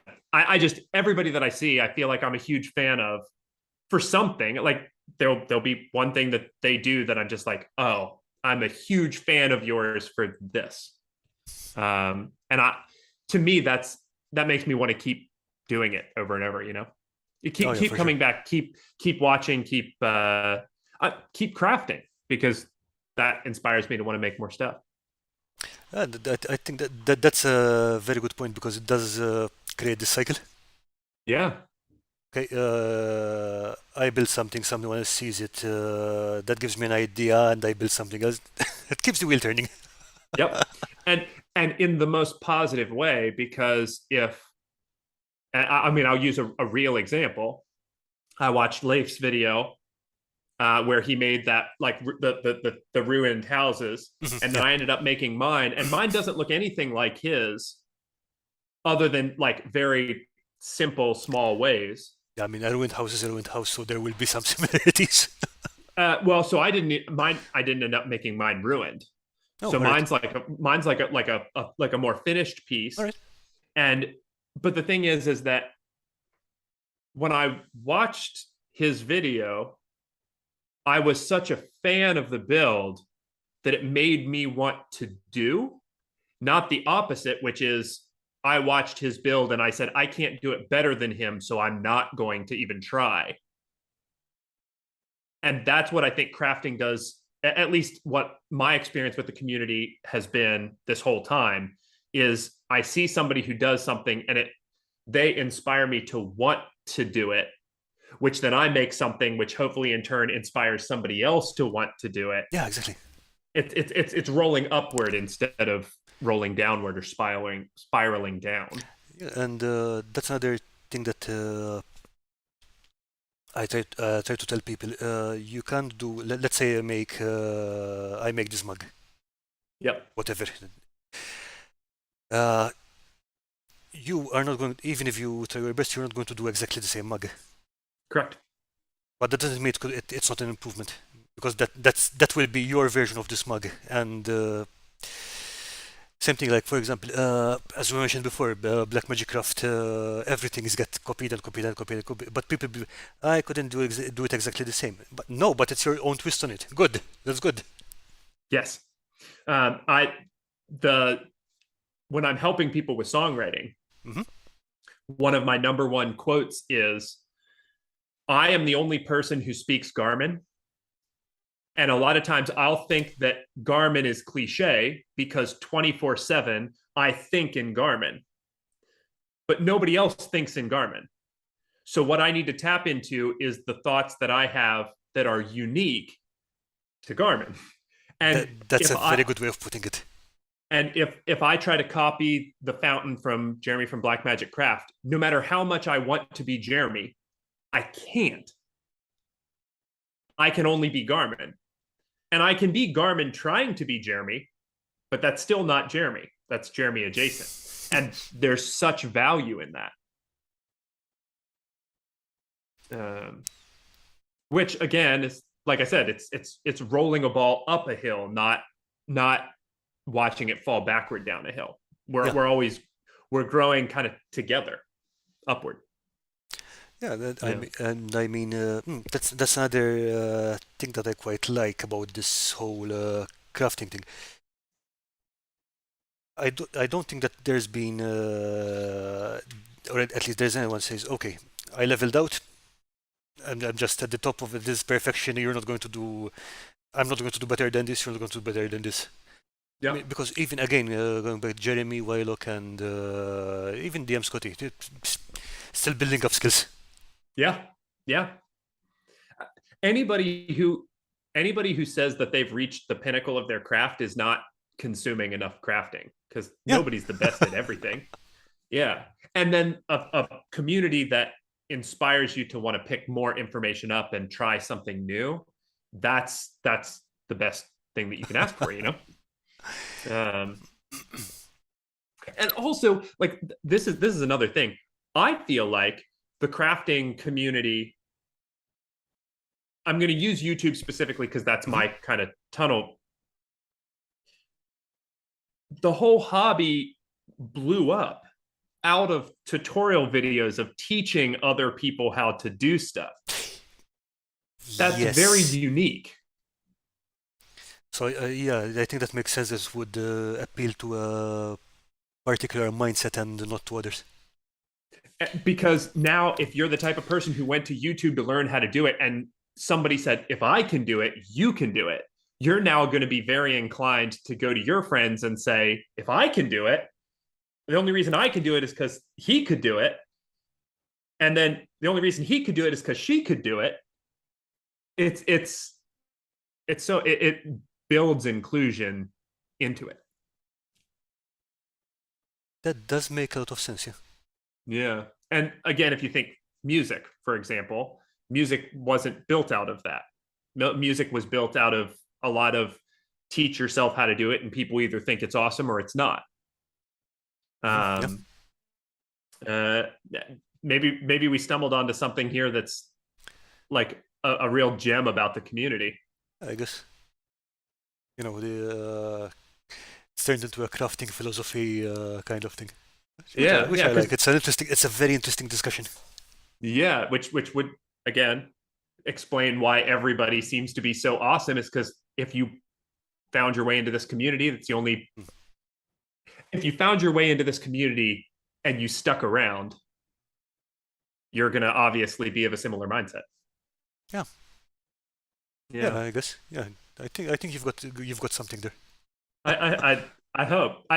But more importantly, I think we all have something here, because that's the thing. I'm sitting here having this conversation with you, and it's an absolute blast, um, which is benefiting everybody. I hope. You know, we're all in it together. Is I think you said that earlier. Maybe that's the I think that was Cross who mentioned it or Slavko. I'm not sure. yeah yeah. Yeah. Yeah, okay. Tina Martin says, yeah, she needs more wine. Yeah, philosophy and crafting philosophy and wine. That's a pretty good combination. I like it. I like it. I like it. Okay, Lawrence Davis makes me wish I had a camera or two. I do my own channels and put out videos. Okay, you can still do it with a mobile phone camera. That's how I started. Uh, doing outweighs gear 100% of the time. Yeah, I agree So with that. like if you are like, I want to try to do something, doing it will get you infinitely more experience than waiting until you have the perfect situation, because you're never going to have the perfect situation. Yeah, I agree with that. And Yeah, you can substitute gear and conditions for patience with some in some cases.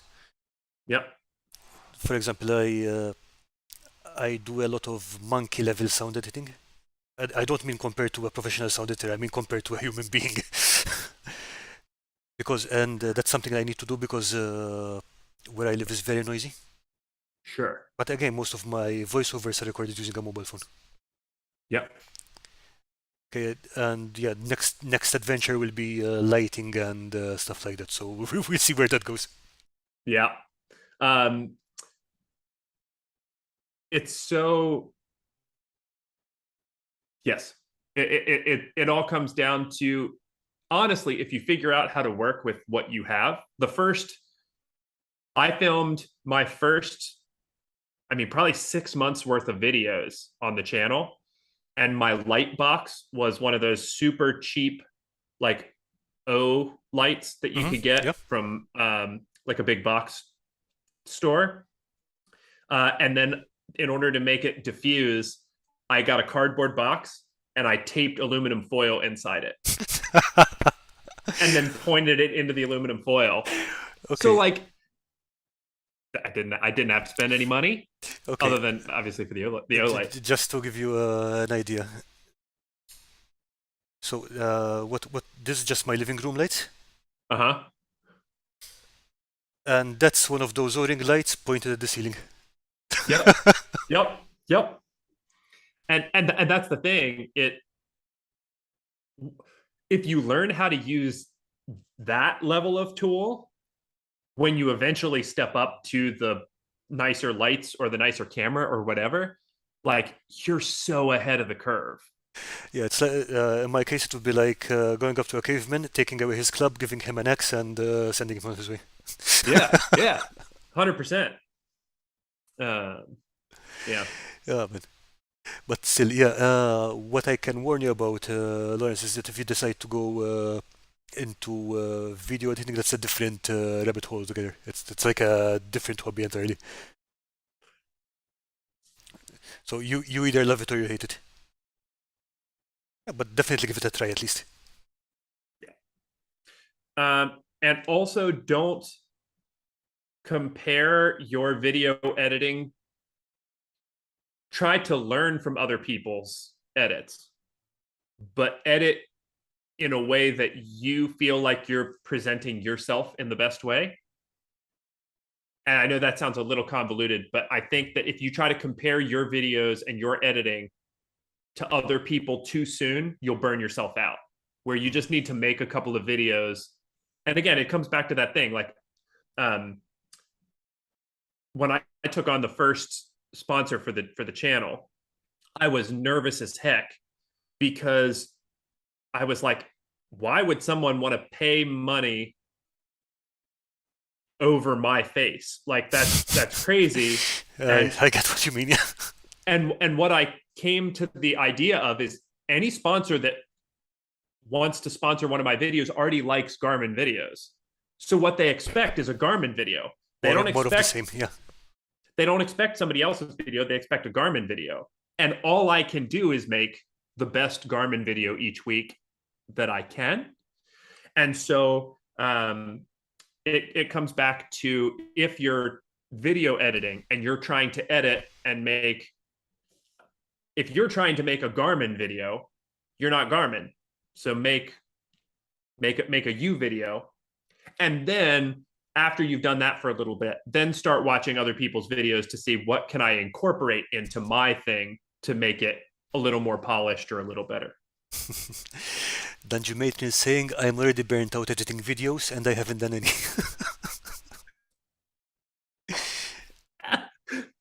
That is yes, that is a very appropriate mindset.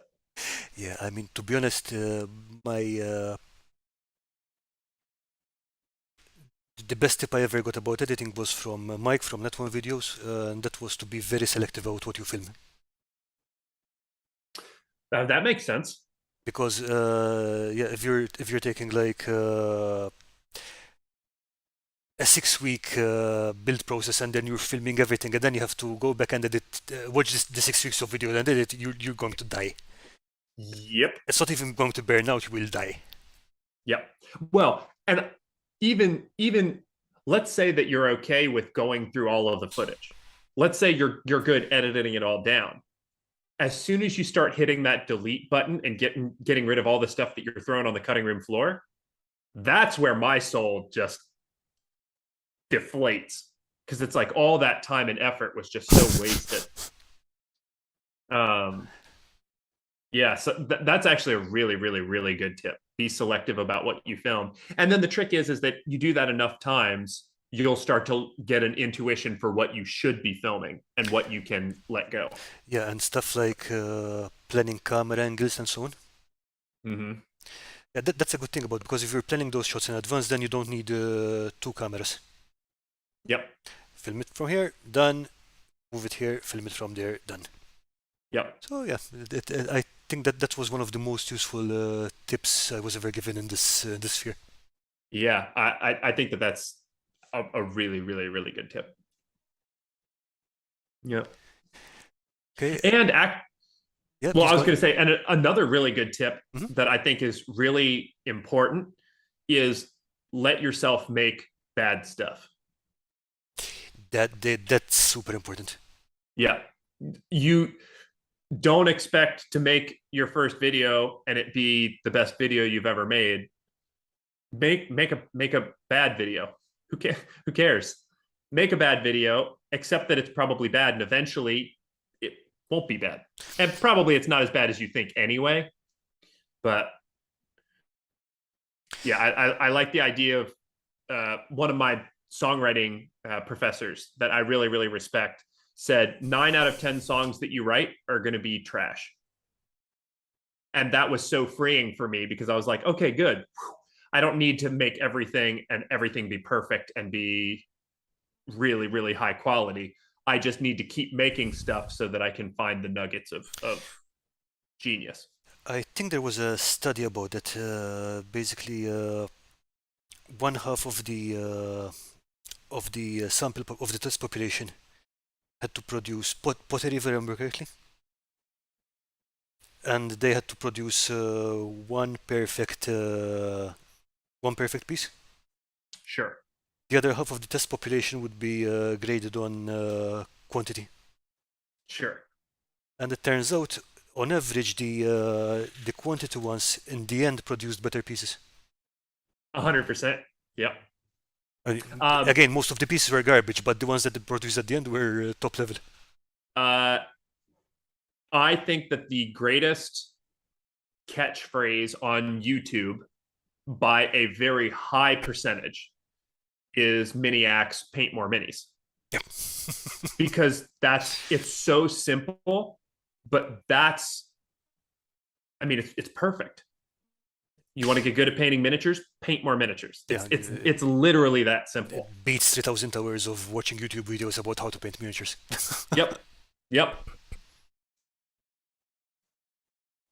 Okay, Steve is saying that's why I only really do 5-minute videos. It keeps things tight. It keeps things tight. But at the same time, being able to keep things under 5 minutes, it takes a lot of editing skill. Mm-hmm. If you want to make sure that you've included everything that's useful.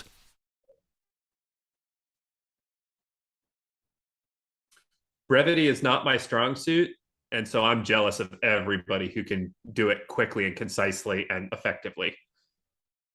I feel like I'm like, all right, Garman, you have 2 minutes to do the intro for this video. And every time I'm like, well, I'm at minute 5. Okay, what can I take out of this? What can I take out of this so that I'm not like, yeah, a 5-minute video would be.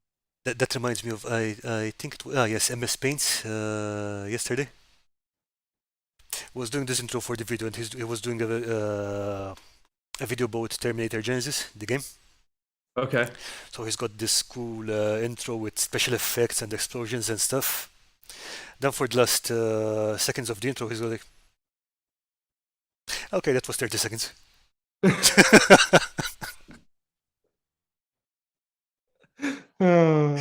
I love the guy.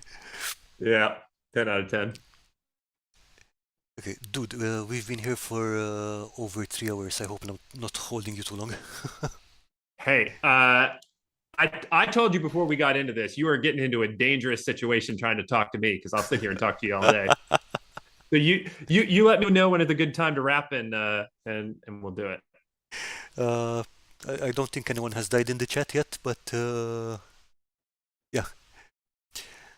So I think maybe we could stick around for another 20 minutes. Hey, you So, got it. okay, so in 20 minutes, your favorite games apart from Moonstone. Go. Oh, goodness. I mean, okay, so I'm gonna be basic here. I think 5e D&D is my favorite role-playing game that I've played. Okay. Um, I know that that's a very popular opinion, but what I like about 5e is that the rules get out of my way and just let me tell a story. Okay. Um, so I really enjoy that. Um, I actually chose to get into Guild Ball this year. Okay, I have never been able to get into Guild Ball. I just don't know many people who play Guild Ball in my area. Well, and it's no longer supported. They Yeah, there switched is that it. too. It's now God tier. It's that the Steam Forge replaced it with a new game that I haven't tried to get into yet. But I do not play football at all, but I'm a big football fan, specifically a German football fan. Okay. So when it was like, oh, it's like wargaming, but there's football, I was like, all right, I'll give it a shot. So that's fun. Although it's frustrating because you can't really get any of the models. Yeah, at this point, Um, yeah. um, That's kind of weird because way back in the day, when there was only Blood Bowl instead of all this other stuff, and we're talking, I yeah, think, Blood Bowl second edition, which is mid 90s. yeah. I did not like football, but I still enjoyed playing Blood Bowl, and Okay, the concept of scoring goals was kind of alien to me, though. sure. Just a bunch of people rushing in and trying to beat up the other guys. Sure. And just so we're clear, I refuse to say soccer. I'm using the word football here. As one should, yeah. Uh, yeah, I. It still doesn't make any sense to me that American football, it should be called handball. Yep. I don't understand where the foot Or, comes in. or padded rugby, I don't know, but definitely not football. But yeah. But American football, I've never. I don't know. It's too slow for me. It's hard to watch. It's not something we get very often where I live. I mean, look, I'm in Europe. This is football country. Yeah, yep, for sure. I'm jealous. So Um, rugby is getting some more traction in the last few years, but the American football is, yeah, that thing they do all the way over there.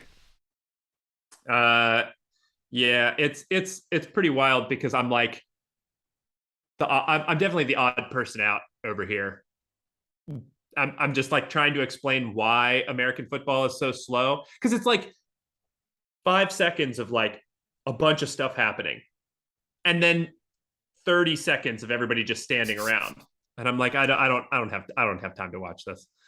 At least with football, I'm it's constantly moving, it's constantly going back and forth, which is better.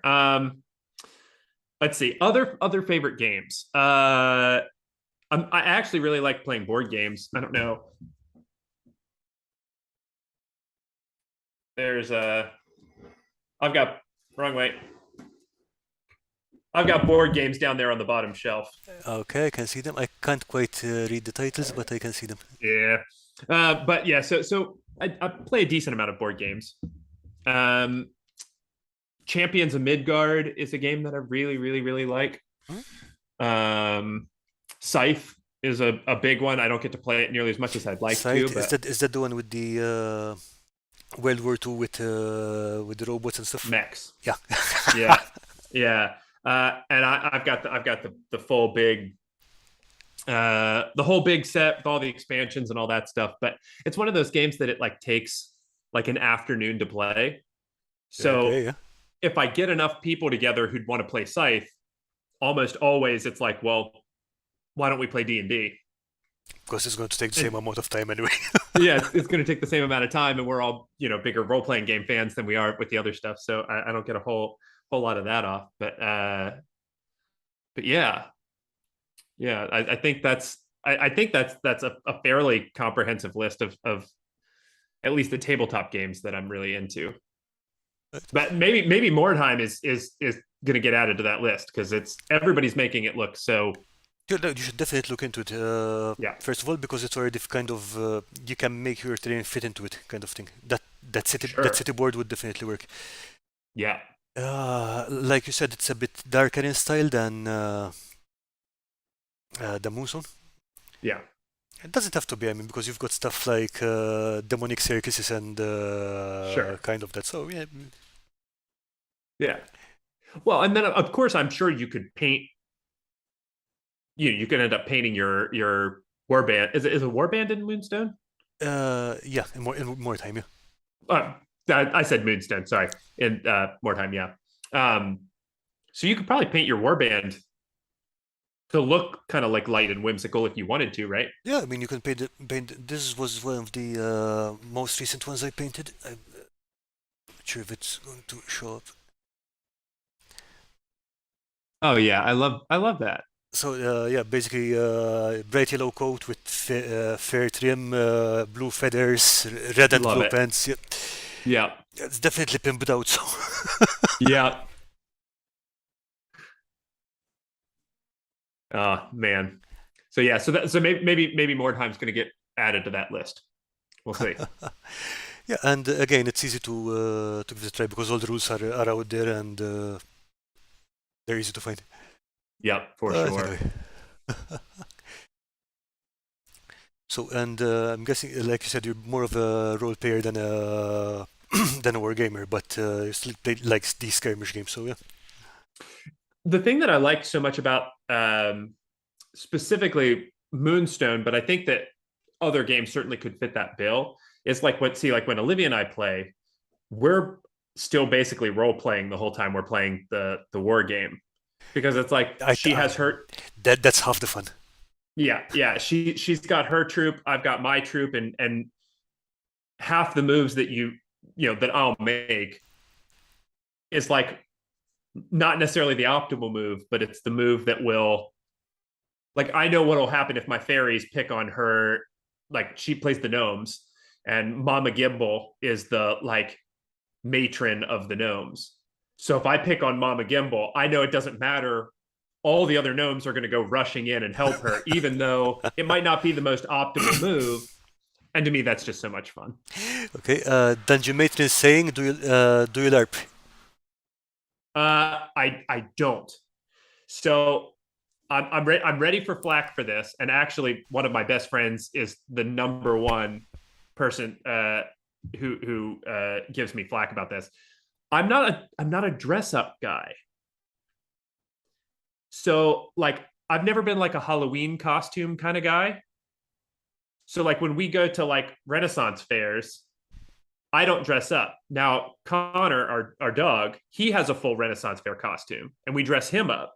He's got a little rogue outfit. It's very cute. But I don't know what it is. I'm not a dress up guy. And I know everybody else is. And I'm really excited when my friends dress up. I just don't do it. Okay, and do you prefer to DM or play as a player? Oh, DM, major big time. Yeah. Yeah, going back to that try hard thing. Mm-hmm. Actually, I've been saying this a lot lately, and I really like this. DMing allows me to do two things. The first one is I can control and make sure that everybody is having a good time. My video actually that just came out, I think last week, it might have been 2 weeks ago, but I think it was last week, was talking about Brendan Lee Mulligan and the Calamity. Calamity, yeah. From Critical Role. Exocalamity, yeah. Yeah, and the number one thing that I took away from that he just did exceptionally well was table management. Yeah. And how much he kept everybody engaged, even though they spent a lot of the story apart. And so as a DM, I can make sure that all of my friends are being engaged and all of my friends are having fun and that their character visions are getting achieved. Whereas when I'm a player, you can't do that as much. You can obviously, my character can help to make your character feel awesome, but that's harder to do as a player. Yeah, I mean, at the end of the day, if the dungeon master is managing the whole show, Yeah. and some players are not actively engaged in the scene, that's when you really have to pull out the stops to make sure that okay, they're not actively engaged and whatever, but they're still Yeah. yeah. Yeah. And I can, if I'm DMing, I can identify why they're not engaging. Mhm. And then in the next game, do better to make sure that the content gets them excited to engage more. So it's just easier to do as a DM. And then the second thing is my DMing, I say it to my players all the time. It is a love letter to them every time I run a game. I just I love playing with all of them so much. So when I run a game for them, every bit of work and hours and like nights that I choose to not sleep and make crap that I put on the table for them is just me reminding them how much I care for them and how much I'm blessed to have them as friends. And again, as a DM, I feel like I can write those. It's like when you do something to engage, obviously, your player's character, but it's also, you know, your friend well enough that you know how to get them to respond to something. Yeah. Like, that's me reminding, it's like, I see you, I know what gets you excited, and now I'm going to make you feel whatever I'm trying to get you to feel. So as a DM, I feel like I get to remind my friends how much you know them, kind of thing. how much I know them and how much I care for them in the game that I run. Yeah, that makes a sense. Which I love. And it's not that I don't enjoy playing, it's just I like that. And then I enjoy the busybodiness of being a DM more. I can be talking to you while I'm like frantically in the back of my mind trying to figure out this other problem that I've got to solve over here. Yeah, it fits me well. I think you mentioned that. I think you mentioned in your video where you made the red crystals that you're doing your own homebrew setting, if I remember correctly.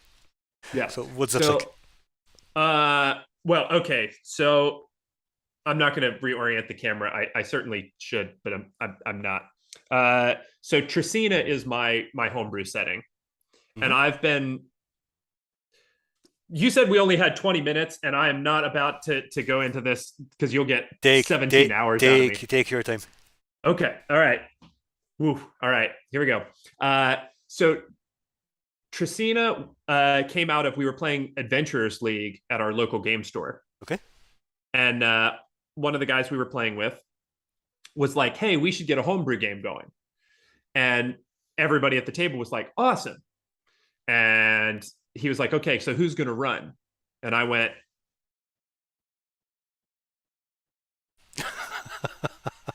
and they were like, okay, cool. What setting are we playing in? And I went, my homebrew setting. And they went, okay, what's it called? And I went, Tricina. And they were like, okay, cool, we'll see you next week. And so then I literally went home that night and made like a colored pencil sketch of the continent. It was just atrocious, like really bad. 1-page write-ups on each of the capital cities, and then started running in it. And I've now been running in Tricina for 7 years, right. maybe. And it has become like literally my baby. So where did the name come from? Because the way you were doing it, it looked like a bit in the usual suspects where you're just pulling syllables or names out of... I made it up. It was a bunch of like syllables that I thought sounded nice together, and then that's where it came It from. works, yeah. Yeah, and it's just so funny. But now I've ran so many games in it that it's just like, okay, this is going to seem like a flex, and I'm reticent to even say this out loud, but I'm going to say it anyway because it blew my mind. I was playing. We were actually playing disc golf with a friend of ours and a friend of his, and the friend that we were playing with, he also plays D&D with us, and he's talking to his other friend, and it was just far enough out of earshot that like I don't think he thought that I could hear him, Okay. but he's talking to the buddy and he goes, "Dude, you should see this guy's homebrew world. He's like got as much detail as Tolkien does." Whoa. And and he said that and my eyes went wide. And like I can deal with compliments about Tracina because I've gotten them before and people are like, "Wow, you really put a lot of effort into this world." And I can go, "Yeah, I've really tried really hard." Like I've played a lot of games in it, a lot of friends who have helped to make it feel like a real place. But then when he said that, like I froze. I was like, I don't know how I can even respond to that. Yeah, I understand that would be a very difficult compliment to process. Like okay, Uh, that gold level. like and still I'm like I've told this story in this context a bunch where it's just like I'm not sure how to even I've thought about this for like a month and I still can't come up with the right response. But the thing that I will say about it is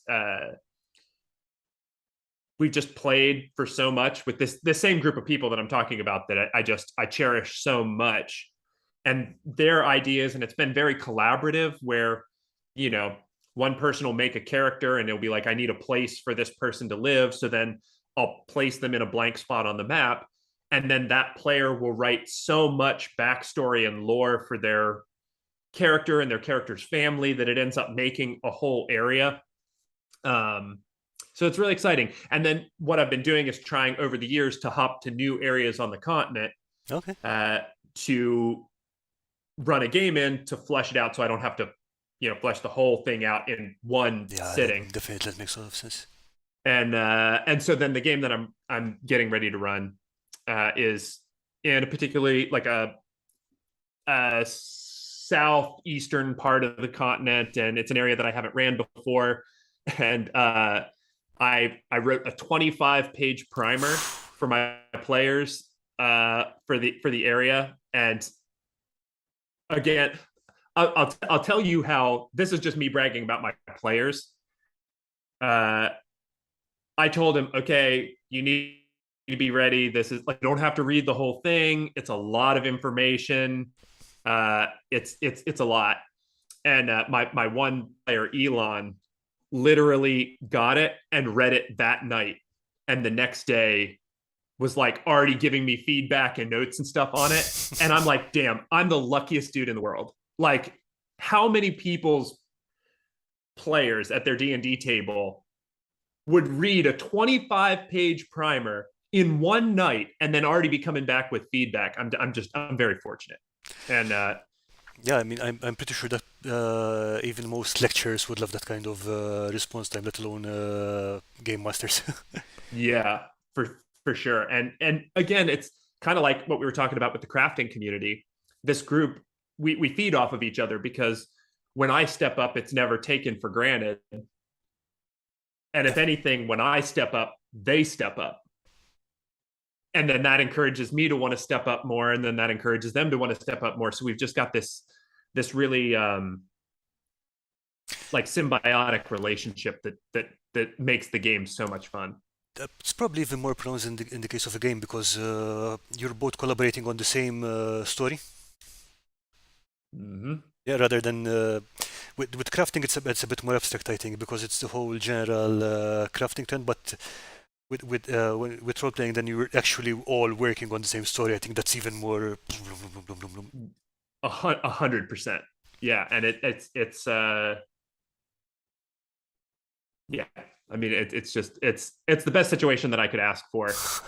And I'm so fortunate with all of them. Although I got 3 separate text messages in that video specifically where I told them they needed to stop watching, that they were actually that they were actually upset with me. One of them was just like, "You can't be serious. I really have to fast forward?" Question marks. And I was like, "Yes, fast forward." So yeah, Okay, campaign train is saying, I get this, run a setting of your own for long enough, and it's like you live there. When you yeah, describe it to others, it's almost like you're there and describing it to a potential visitor. yeah. Oh, for sure. And Um, Net one videos and the Minimazing are just saying they want you as their DM. uh, actually, like not being funny, an all crafters table for D&D,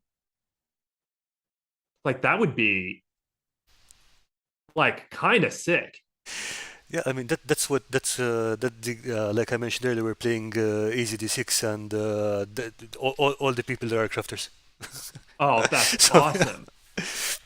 we're not actually making any crafts for it because we're only playing online at the moment. But Sure. yeah, but the level of imagination, yeah, you can tell it's there. Oh, that's so awesome. Um, yeah, I and what coming back to like the player DM relationship, Hmm? I think that so much of um, like lessons that I give to people who are like looking for, I've never played D&D before. What as a player should I expect going into D&D, or what should I do? Like number one, player faux pas. And I've heard a lot of people say like be grateful for your DM for the hard work that they do. And I don't like that tip for new players, because what it sets up is this idea of like, DM here, player here, kind of thing. right, Yeah, right. And the reality is that if you care about your character the way that the DM cares about the world, I think you're going to be holding hands more, instead of setting up this weird thing where like the DM is somehow, it's everybody's story. yeah. And if you're not making it everybody's story, then I'm not sure what you're doing. It doesn't feel like D&D to me. I think no, I think you're right about that. Yeah. Okay, and Dungeon Matron is saying, I have been asking to make a collaboration craft slash game for a long time. Hint, hint, wink, wink, say no more. Yeah, we definitely should. Uh uh yeah, I would be very, I don't know how that would look, but I would love to do something like that. Maybe a little like Discord thing should happen, Yeah. and people could brainstorm something like that. Oh yeah, I like that. That sounds good. Again, Garman's thinking face is currently on. Uh, yeah. Yes, we should figure something out. Yeah, we'll definitely talk about it then, and possibly get one or both of the hangouts on it and see what happens. Yeah. Yeah. Yeah, I'm just thinking like throwing so many crafters at the same build, that's going to be a hell of a brainstorm. Yeah, for sure. Okay, Tina saying good night. Good night, Tina. Tina, and yeah, to be honest, I think we should be wrapping up soon. Yes, sir. Dude, this has been great having you here. I had so much fun talking to you. Oh, same here. This was so awesome. Thank you for inviting me on. This has been great. So, we'll hope to have you back here at some point, and maybe Oh, for sure. we're definitely going to talk about this possible multi-crafter thingy, so it should be fun. Yeah, for sure. Oh man. Man, thanks again, and I will be looking forward Thank to you. more of your videos. And Of course. Thank you so much. okay, anyone else? Anything you want to tell the folks in the chat before we leave? Oh, thank you for hanging out with us. This has been so great. I mean, all of the support is spectacular, and I'm not going to get mushy, but this community is so great. I mean, it's everything that I can say about my players in D&D. I say the same thing about the crafting community. Just everybody is so welcoming and helpful, and I wouldn't want it any other way. So thanks, Garman, and thanks everyone. Have a great night. Hey, we'll see you. Bye bye. Bye.